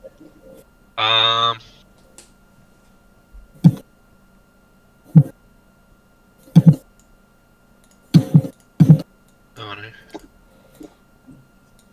no. Okay, let's move on. So yeah, you basically travel, and you're traveling for a few hours, just heading north. You're not really sure about where you're heading. Not sure. Do any of you know where you're going, or We're just following the spore density. the spores are coming from north? Yeah, As That's far where as, we're headed. as Yeah, using that as a guidance as to where you're going, Yeah. you're I just going can't go north. west in forest, so we're just going north, I guess. Okay.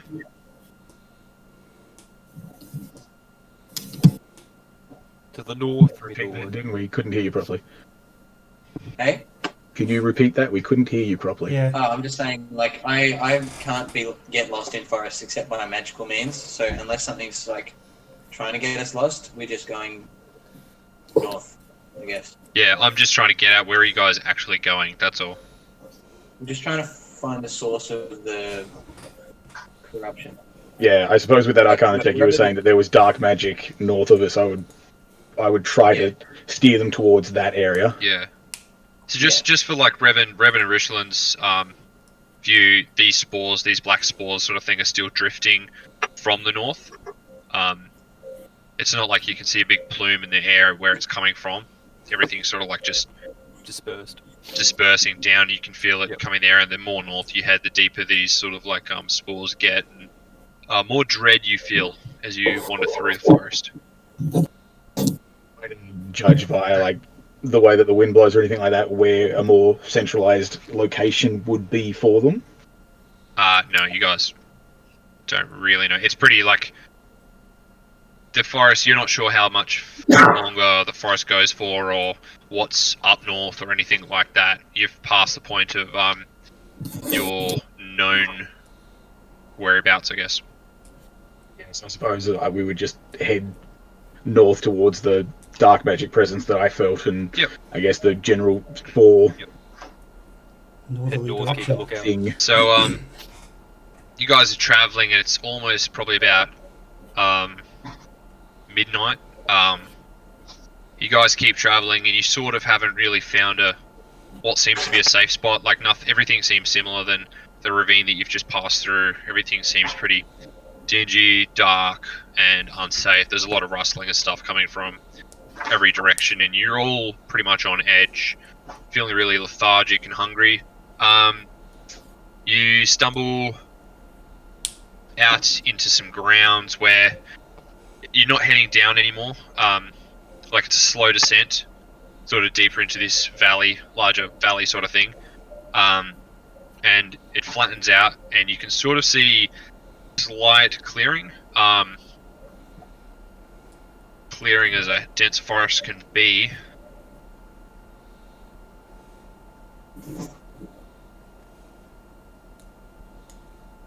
Right, so if you guys put your Big old black square in the middle of that. Is that right? so you guys are heading north, so I would suggest putting It's on the south edge. on the south end there. Let's just say from that black edge to where you are now, it's 200 feet for now. And you can sort of see through the trees this clearing. And some old sort of like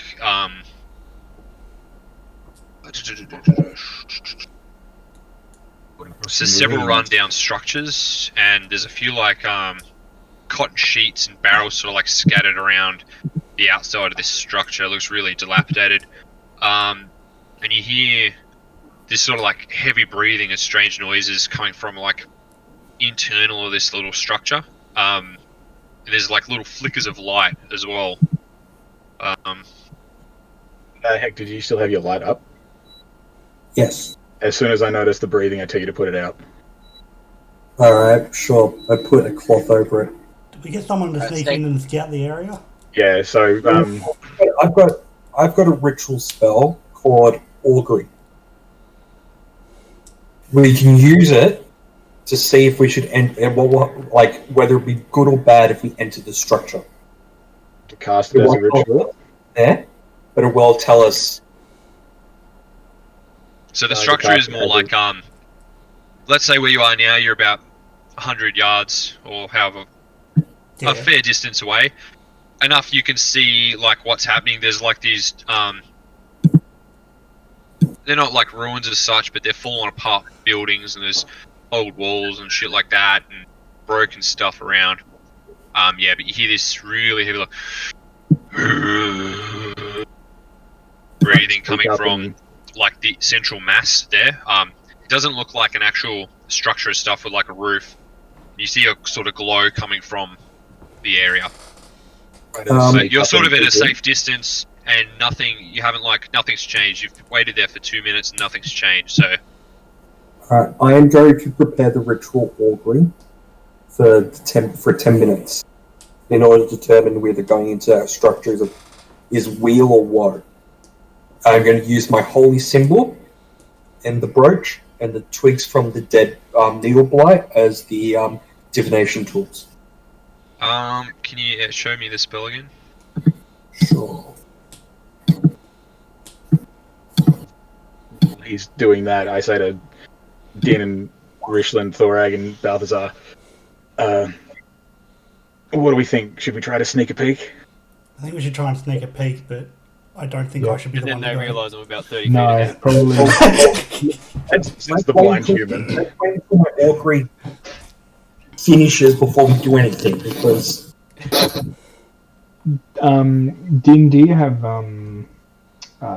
dark vision? I forgot. Yep. You do? Okay. Yep. dark Maybe vision. we can send Din out as a decoy. I mean a scout. do we want to wait until my Well, augury 30 feet ahead of you guys. Oh right, sorry. What does? Oh sorry, I missed the chat. Hang on, I'll go back and see what that does. My apologies. Alright, so you're casting this spell, and like you guys have made small chatter while you're here, and nothing's changed. This sort of like breathing and humming and sort of like this drone sort of noise and this campfire flickering light that you sort of see is still continuing, but it hasn't changed. You guys are sort of like talking quietly to each other. So Hector is doing this augury divination spell, which is ritual, and for him it requires sticks, bones, or a token worth at least 25 GP. Instead of using gem inlaid sticks, he uses twigs that he found from a monster. Instead of dragon bones, he uses chicken bones. And instead of a token or anything worth 25 GP, he uses his brooch that has more sentimental value than anything. And what am I supposed to do? I'm supposed to tell you what these things do. Okay. So you either give wheel and woe, or nothing happens. And wheel is good results, woe is bad results. Wheel is good and bad results will happen, and nothing means that there isn't a strong opinion. So I'm asking, if we go in there, yep, which one of those would it be? I'm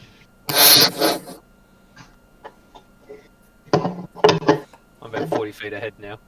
Let's say wheel. Why don't you just wait for everybody else there, Richland? Wheel. Maybe woe. So wheel and woe. Okay, so you sort of hear like a little message. Are you like throwing these out and you get like a message or something in them? Like a shaman, like rolling. Shaman bone reading. Yeah. Okay. Yeah, you sort of feel like that good things will happen. Proceed with caution, though. Alright. Okay. Because woe may happen. You know, it's up to you guys how this happens. Should I sneak in and have a look around? Yeah, I'm going to sneak Richland down. Take a should look probably around. go in and have Can a you peek. see Richland? Well, Not the dark, you can't. He said it's a Richland. Right, where is Richland? We're going to use something that we did before. I tie a rope around Richland's waist and I give the rope to Thorak. Right, we're good to go.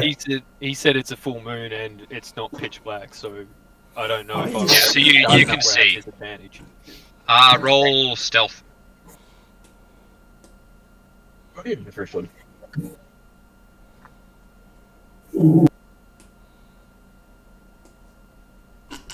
Is that everybody rolling stealth or just Richland? No, just Richland. So let's say you guys are actually taking back. So like, let's say all you guys are here, which is 200 feet safe distance. Richland snuck up to here, and you're just sort of like peeking around that corner, are you? Yeah, that was the plan. Alright. Perception.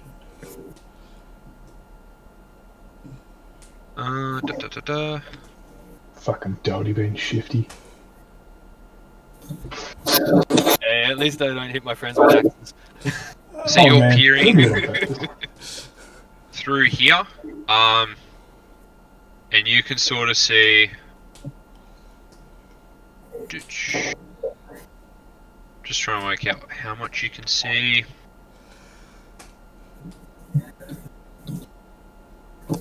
Like, it sounds creepy. That's just campfire. It sounds creepy though, given the context. Alright, so Richland, this is for you. This is what you can see. So as you come closer, you can see a campfire in the center of this sort of like makeshift camp. And huddled around the fire and like sort of scattered around, you can see these sort of like older sort of guys that can sort of be described as like these sort of like foresty bushmen, sort of like druidy shaman types. They're all like sort of like old, skinny and decrepit, and they're sort of like wearing leaves and feathers than actual clothes. And they're all sort of like sitting around this fire, and they're all like chanting and breathing heavy, like, just sort of like sitting there, sort of like staring into this campfire. Like the eyes are sort of like rolling into the back of their heads. And from that distance, that's pretty much all you can see. They haven't seen you though. Happily, you're peering across this, peering past this little wall here, and that's what you can see. Okay, so according to my augury, I feel like that if we go in there and disturb their ritual, we might be in trouble. I was just going to quickly ask, do I get a feeling based on them sitting around the fire and chanting and that, what the ritual might be? Or if I get a good or a bad feeling from it? I guess you could roll... What could you roll for that? Maybe, I don't know. I'm trying to think. Maybe I'm thinking maybe an insight, like if you want to see whether if you want to see whether they mean any harm, I guess maybe an insight. If you want to sort of like work out what they're doing, or are they either all religious or history check.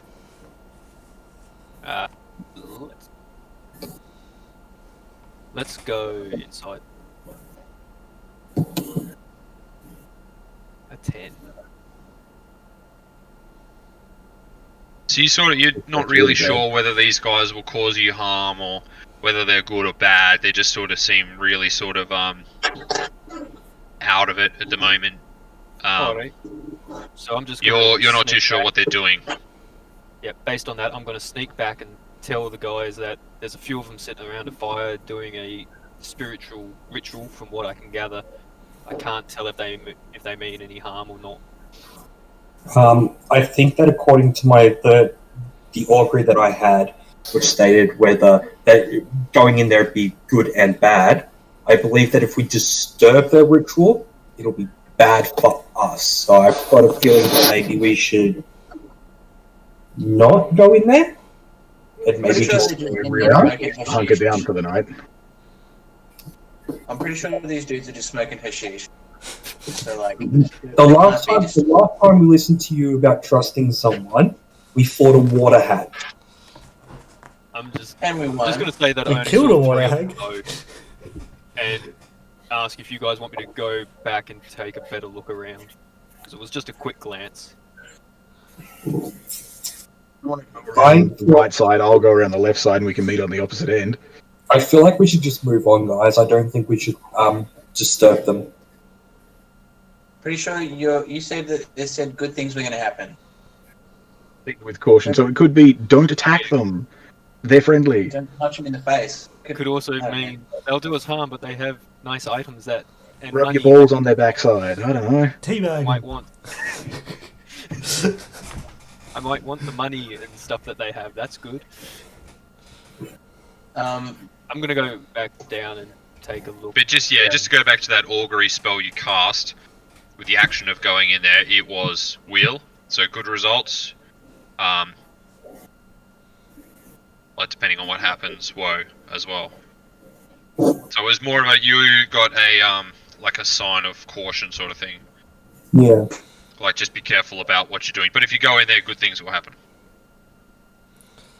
Yes. I vote we go in and try to be friends with them. Well, How do I say? If you would get a feeling, you probably wouldn't get a feeling if you go in there you'd do bad things if you started chopping people up, because that's not what you said. But if you're just going to go in there, wheel. I'm going to go in there. Here's my proposal. You already I'll said he's go in going in. It's too late. I'll go in there. You guys all come up to the wall, and just outside, and I'll go in and say hello, because I'm a foresty type.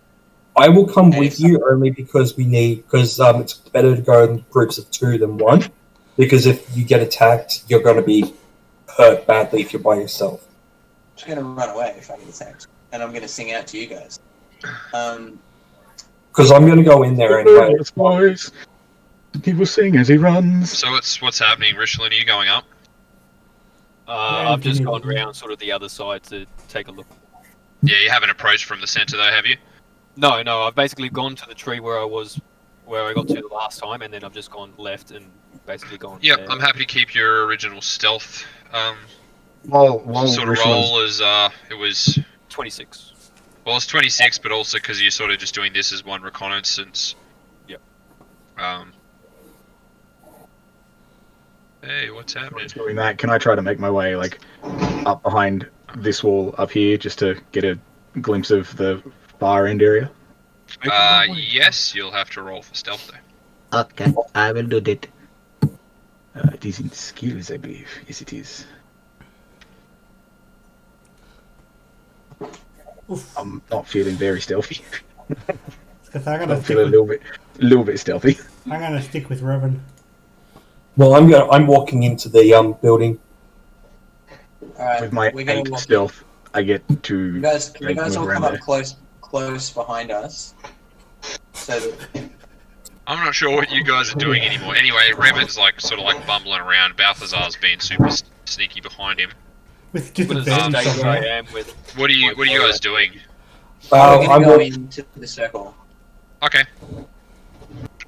We're just gonna go say, hey. Nah, who's going in? I am at Hector and me. I need to know who to attack. I'm joking. Who's going in?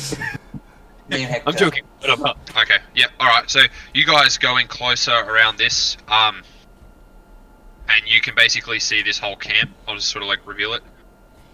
Yeah. Ooh, what am I doing? Why are there two big dice on the screen? Oh, there they go. Oh, that's a man. So you've gone up to this camp, and they're all still like sort of humming in this. Where am I at with it? So yeah, on closer inspection, some of their eyes are like sort of like rolled into the back of their heads.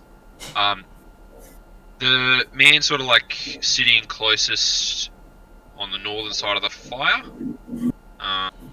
This guy here. Old Man Winter, yep. Yeah, Old Man Winter or whatever the hell he is. So he's sort of like closest to the fire and he's huddled over it. And he looks over to you and he has like a warm, welcoming smile on his face. And he's donned in like the most, out of all of them, he's donned in like the most feathers and flowers and all these bones and like a big ceremonial headdress. And if there was sort of like a man in charge, he sort of looks it. He looks like this chieftain sort of character. And everyone else is sort of like around, motionless, sort of like still chanting or just gone quiet. A few of them start looking at you. And some other men just seem real far out of it. I think great song choice, by the way. Love the name. Ooh. Okay. Oh yeah, can you see what I name it, can you? Campfire. I won't name him. Everybody dies then. Yeah, so he's basically like real old and decrepit, but he's sort of like there's like, welcome. What brings you out this far into the forest? We're heading north to stop the plague. The plague. Plague has plagued us all. Hey, Revan, team safe. We should go in. You don't know that. Exactly. Nobody's dying. Just watching You away. don't know that, though. He's sort of like he's looking up at there's Hector and Din, and he's just like, we see very few elves venture out here. What brings you out here? Obviously, you're here to stop the plague. But have you got a plan? Have you got an action? And why have you come to our camp? We just saw you here and thought we'd see what was going on, basically. Seemed like cool guys. You're more than welcome to join us. Please, sit down around the fire. Warm yourselves. Thank you. We've got some friends just waiting outside. Is it alright if they come in as well? And he sort of like puts his eyebrow up here. How many? 4. He's like, okay, let them come in. There's plenty of room around the camp. I guess I'll just wander out and tell everybody to come in. I don't know where Richland is because he's so sneaky, so I just trust that he can see I'm when I'm just coming gonna in. wait and Just like, hooty-hoo, hooty-hoo. I would like to, while everyone is coming inside, form a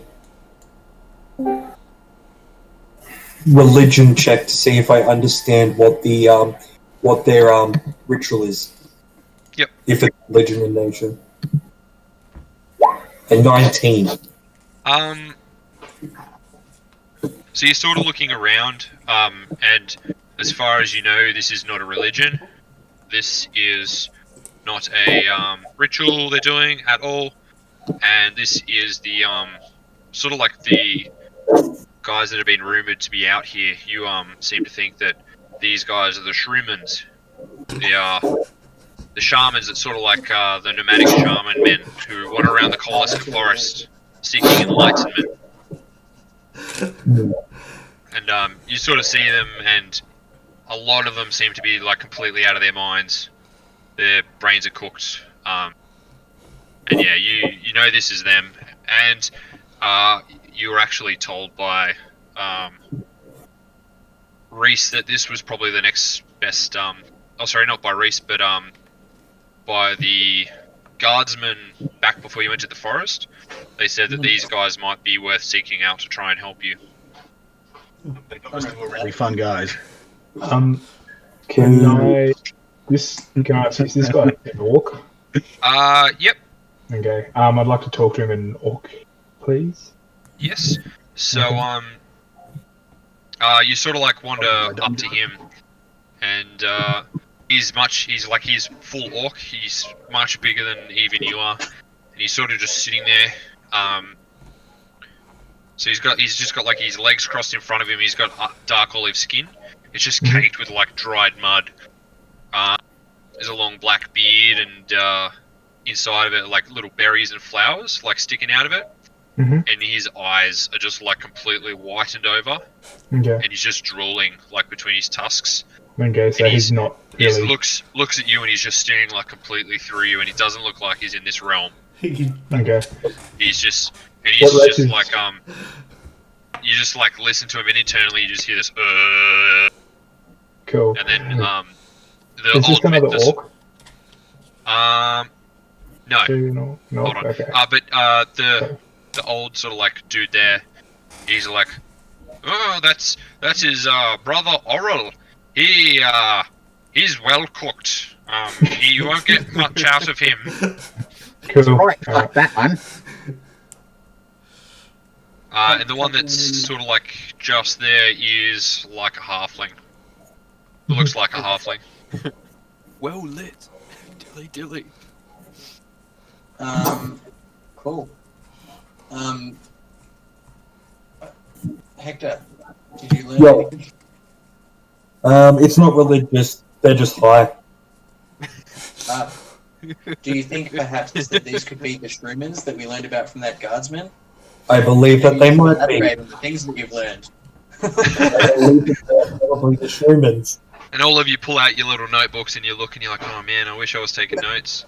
But yeah, so the guards outside the Koleska Forest did tell you about these guys, and also Reese Adrin had previously mentioned them. The older man, the chief sort of thing, he just introduces himself as Brother Otto and confirms that yes, they are the Shrumans that are nomadic men seeking enlightenment here in the forest by taking shrooms, and they go on a drug-fueled voyage, trying to find themselves. So I asked the old dude. I asked the old dude whether he's been north and what he has seen. I don't know how much I'd be trusting what this dude has seen. Yes, but there's always a grain of truth in every lie. The lying, it was more the trying to recall.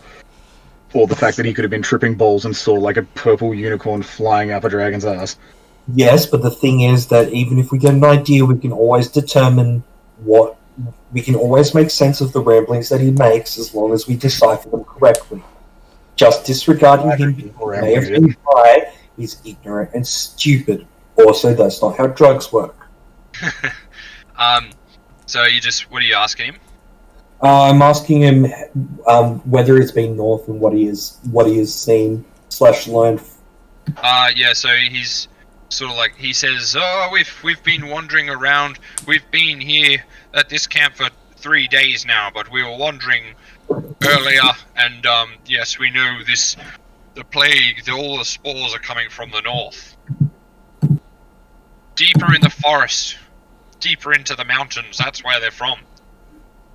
Are they above ground or below ground? Nah, so like he sort of like lets you know of like the land and how it like sort of like goes into this big valley that goes sort of into the mountains, but it's still sort of at ground level. Did you sense some evil from that valley? Oh, there's evil everywhere. I sense evil in you as well. Like pointing as a general thing to everybody, and he's just like, but there is pure evil that deep in the forest. But we will not go there. We never have and never will.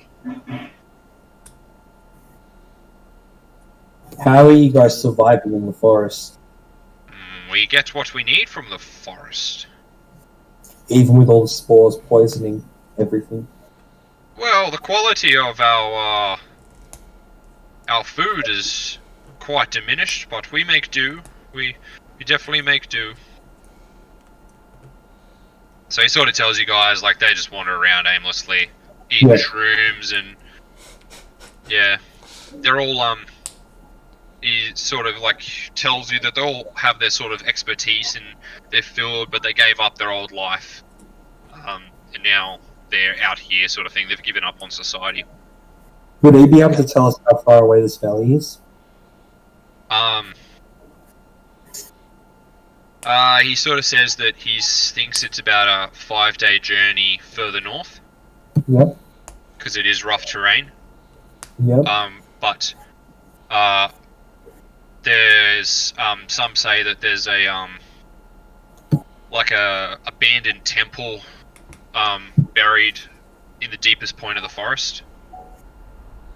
And that's probably a place of interest for you, but they dare not venture that far, and there's only one person that knows how to, like, they're sort of like, oh, there's only one person that goes that deep into the forest. Who is that person? Oh, it's the mythical, the Vine Man that swings through the forest. He goes that far. So Tarzan. I look a bit nervous. Like we just killed a whole bunch of Vine people. Yeah, he's sort of like, he looks at Balthazar, who's still got like a bunch of dead vines in him. He's like, not like the creature monster vines that walk around. He used to be a man, but now he's more beast than man. Have you not heard of the rumors? Yes, we have heard the rumors. We got told about the Vine Man by Reese Adam. Reese, you spoke to Reese? Yeah. Reese is an old friend of mine. Seems like a pretty straight up and down guy. He has his days. Holding up against the wall.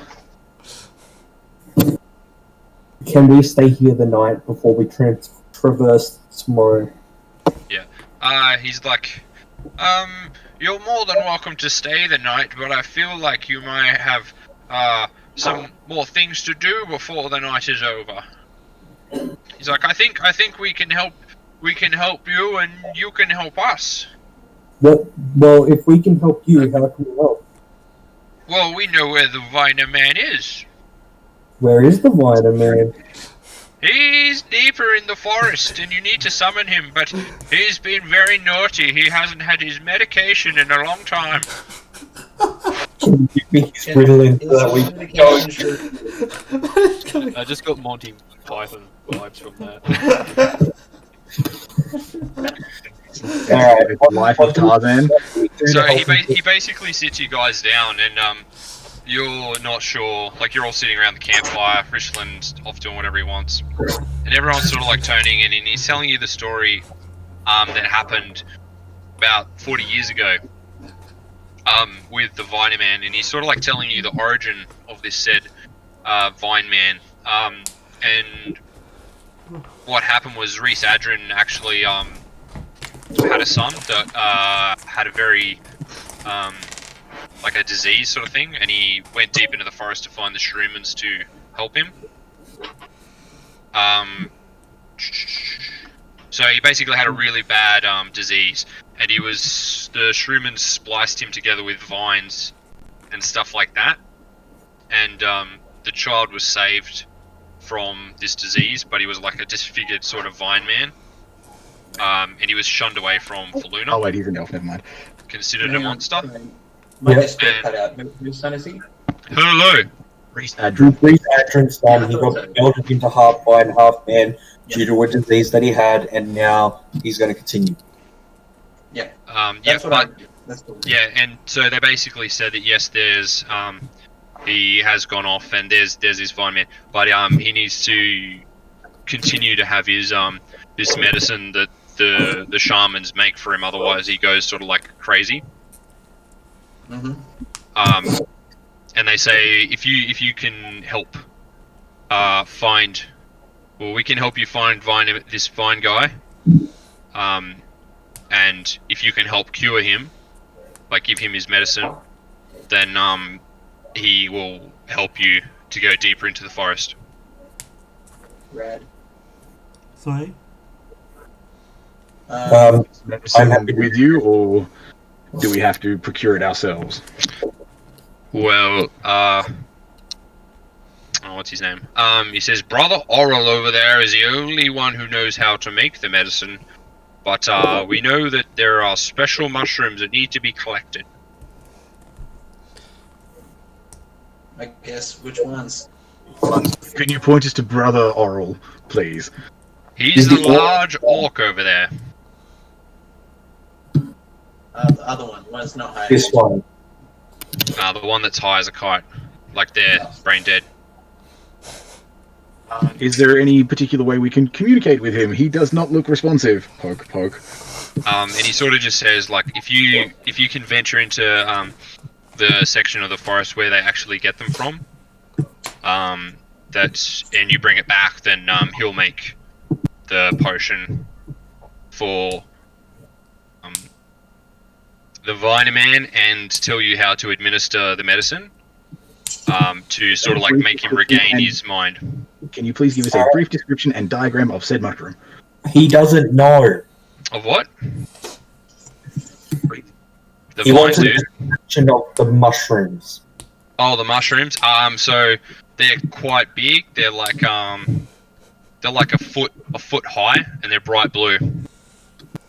Sweet. This is my wheelhouse. Okay, what direction are these mushrooms at? So they're in a westerly direction from here. Alright, guess I'm going Sorry, west. east. Guess I'm going east. Yeah. Alright, I'm going How east. dangerous is it to be gathering these things in this horrifying forest? Well, we're not going there for them at the moment because, well, there's lots of monsters on the tracks at the moment, so we decided to camp here and wait them out. So we haven't been able to give his medicine in quite a long time. Do we need to do this now, or do we need to have a rest now? I'd say rest and then do it in the first thing in the morning. Go first Pass. light. Yeah. So, Yeah, he's before we reckons you rest- guys are more than welcome to stay the night, but he sort of advises that you guys do it soon. But yeah, and he I says would say- be careful at the picking fields because me and my brothers, we set a lot of traps. I would suggest that we go now and then come back and sleep while he's making the thing. Because What was none Big of us Shroom's are name? banged up at the moment. And so because none of us are really banged up too bad at the moment, if we go now, then we can sleep while the thing is being made. I'm still a bit And bad. that way we're not like taking forever, because otherwise we'll sleep, we'll lose time, things will get worse. What was the Big Shroomman's name again? Hey, What was the Big Shroomman's name that we're talking to? he introduced himself as, well, no one asked, but his name is Brother Auto. Brother Auto. Brother Auto, what sort of traps did you set?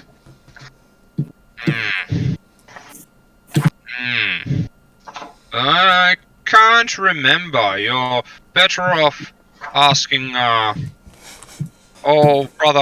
Hita over there. And he points to, like, this elf guy here, this older sort of looking elf. He also appeared to be completely coked out of his mind. Yeah, looks, you sort of, like, try to engage with him. He's like,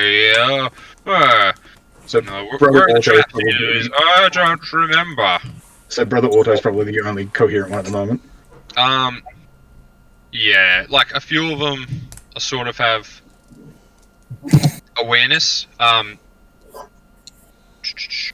So brother here to the elf there.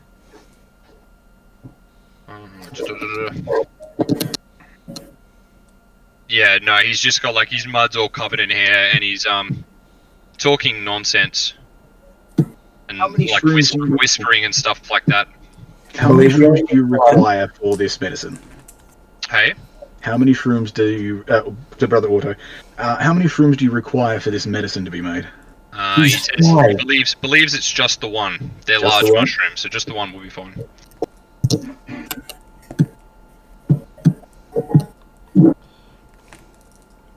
Look, I say we go now. Because we don't know how long this will take to make, and if we go later, we're gonna burn more time. Like, if we're gonna stop this thing, we can't really just like rely on sitting around and waiting for a night and then going out and then not knowing how long it takes to get there and then coming back and then making the potion, which could take a day or it could take a minute. We don't know, but it's better for us to go now than to sit around and wait till morning. At the same time, we can't save anyone if we all get killed. Yeah, but there wasn't really much of a debate of us going now because they said they would like us to go now before we rest. That was one of the first things he said. Yeah. Well, So now, I believe now would probably be the greatest time to do it, purely because they seem very adamant of helping the Vine Man, because a feral Vine Man probably won't help us get to the temple, and the longer we wait for that, maybe the worse off he'll be. yeah, it's one of those things. It's like we need to get going now. It's not even a matter of we sit and wait. We go before we go, and then hopefully while we're resting, they make the thing while they're not coped off their mind. Time of us like coming here and or being here, would we have had time for maybe a short rest or anything? Not by the time you guys got here. I'll leave it up to you how long you want to stay here. I'd say we just get going. I was more thinking if there were anyone that was injured in the party, they could maybe benefit from using a short rest to Yeah. replenish any hit points with hit If we die. have a short rest, that's what, 15, 30 minutes? I think it's about an hour. No, Oh, it's yeah. like 4 hours. A short rest is 4 hours, a long rest is 8. I do not believe that we have time to sit around for 4 hours. This I mean, we're fine. this Like, guy over here starts sort of like chuckling and sort of like he's fingering you to come over. One of yous. I will Yeah, go sure. before him then. What up? I guess he'll go then. Never mind. Short rest. So of 1 he's sort of hour. like a short little halfling with a long scraggly beard, and he's sort of like chuckling. He's a little fat guy, and he's like, my name is Brother Hunter, and if you have any magic items for me, I can identify them if you give me food. Does But anyone good. have magical Has to items be on good them? food. I'm hungry. Does anyone have magical items on them? Nope. we've got bagpipes, but I think that's more of like a. Magical, not musical. He's just like, yeah, any magical Speaking of items magic. that you don't know what are, he'll be able to tell you what they are because he's dealt with them a lot. And he's sort of just like, if you see Brother Hite Uto, you rescue him and he'll bring me food too. He's gone missing. Okay. Wait, brother who? Hite Uto, Hite Uto.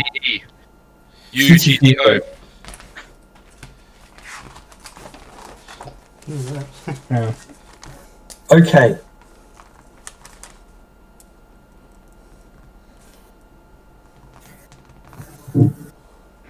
Alright, so are we getting going? Yeah. Okay. Is short rest, long rest? No. No rest. No, I think we're skipping the rest. Alright. Cool. So you guys basically wave goodbye to these dudes, and you're heading east to these picking fields. Yeah. Where? Yeah? Yep. Cool. Yeah, I think that's a I'm really remain- good place to leave it then. Okay.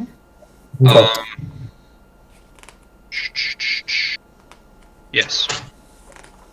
A very good place to leave it. Yeah.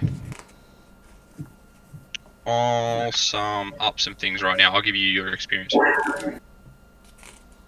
6, 3.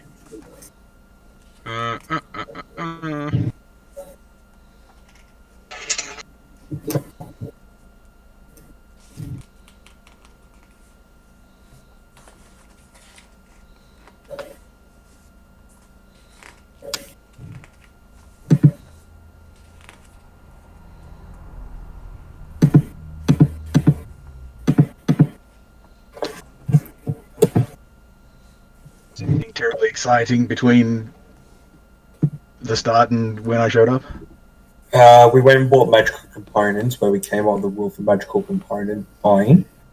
Supplies for the travel. Then we got to a thing, to a ravine, and then you arrived, and then there was an avalanche. That just mysteriously That happened. rocks fall from the sky. Crazy. Yeah, Completely unexplained. exactly. That's basically it. Like basically boiled down to if you need to buy magical components, there's a ruling on how you buy magical components, and it's basically a D20 roll based on a percentage of what you want to buy.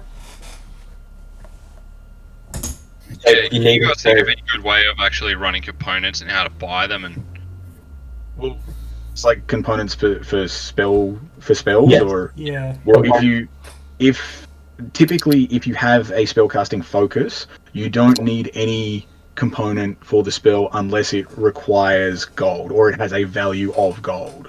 So, like for instance, with my spells, unless it specifically says it's like and a gem worth 25 gold pieces, I don't need any components because I have a spellcasting focus. Say with like Hector, for instance, a lot of the like resurrection spells require a diamond of X amount of value, like 100 gold worth diamond. Like he will need that.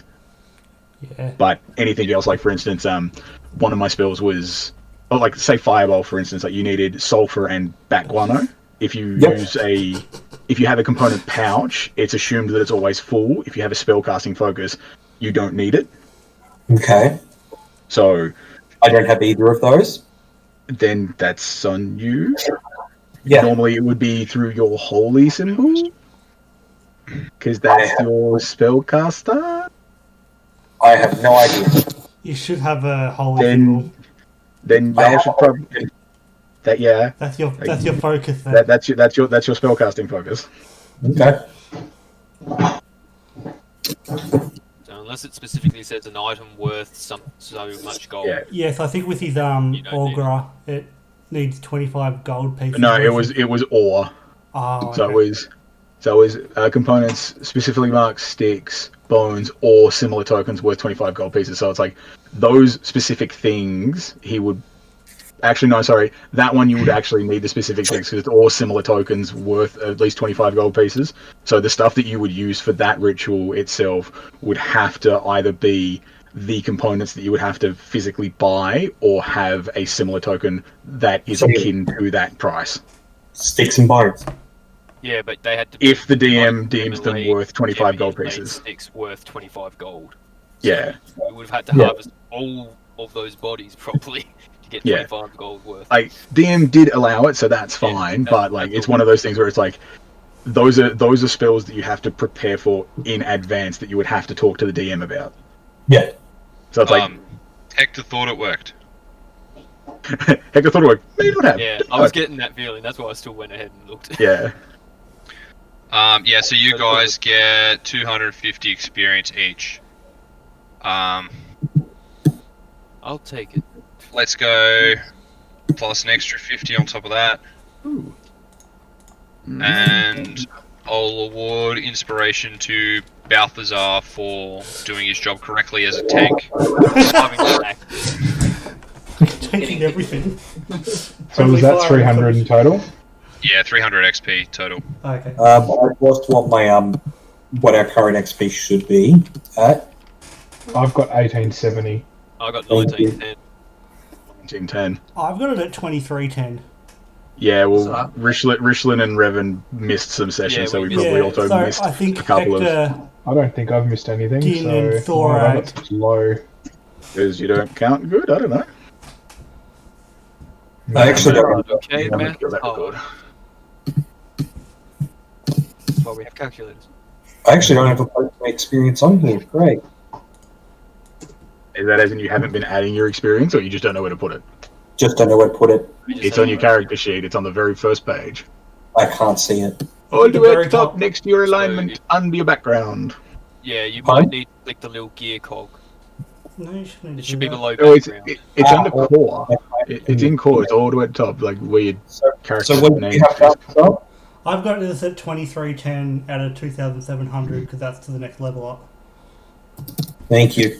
Because I haven't missed a session. Yeah, I've so I missed- think Hector, Thorag, and Din should all be on the same as me. So what are you on now, Balthazar? 2310. I believe him. He does. And what's Revan and Rishlin on? I got. 10, so 1910. Oh, Yeah, that's what I got. I remember, Revan, did I tell you guys we did the 150 XP for you guys in that one session? Did you add that? Yeah, you Uh, guys. I I'm- don't know whether you added that. Yeah, I'm not going to count that one because we weren't there. I'm not Yeah. going to add that to my score. I gave them the option of having more total XP or sharing it with you guys. Yeah, so we shared it with you Less. guys. So I probably added Oh, on well, because We I could don't- include it and just say it was part of that journey that you took for that 15. That was sort of the idea. Yeah, okay. So, If we add 150, that's still what? almost- That's 2060. Yeah. So we're at 2060. Yeah, Okay, cool. we're getting close. Level 4 is where things start to change. Not really. It's level 3 for most classes. Okay, But level 5. yeah, level 5 is my next big thing of stuff. My next one is level 4 for an ability score improvement, but that's about it. That's the same for every class. Yeah, I'm thinking of just taking a feat though. Ooh, feet. Everybody's got 2. Yeah, and that's They go. tonight's session. Thanks for playing, guys. Thank you. Thank you. Thank you. Inspiration. Thanks for letting us play. Oh, you're welcome. Do you guys think we should play on either a Friday or Saturday? At the moment, I'm not worried. I'm not worried either. Yeah, I don't mind. Whatever. If I have work as of the moment with the whole quarantine working restrictions and stuff like that, I will be. If I work, it's 8 o'clock. Is what the time I finish. So it'll be after that I'd be home. Yeah. Okay, so yeah, if we start at like 8:30 or something like that, and then we could just push through till like after midnight. Yeah. Well, I just think like we can play. We can stretch it out like further if we want. Like if we play up to midnight, that's a solid 4 hours. Yeah, well, there is a caveat of Doe over there probably at work as well, When? needing to work the following morning. Yeah. How early? Don't know. He'd have to actually talk. I'm going to end the stream, the recording too, by the way. In regards to work, Yep. Fair play.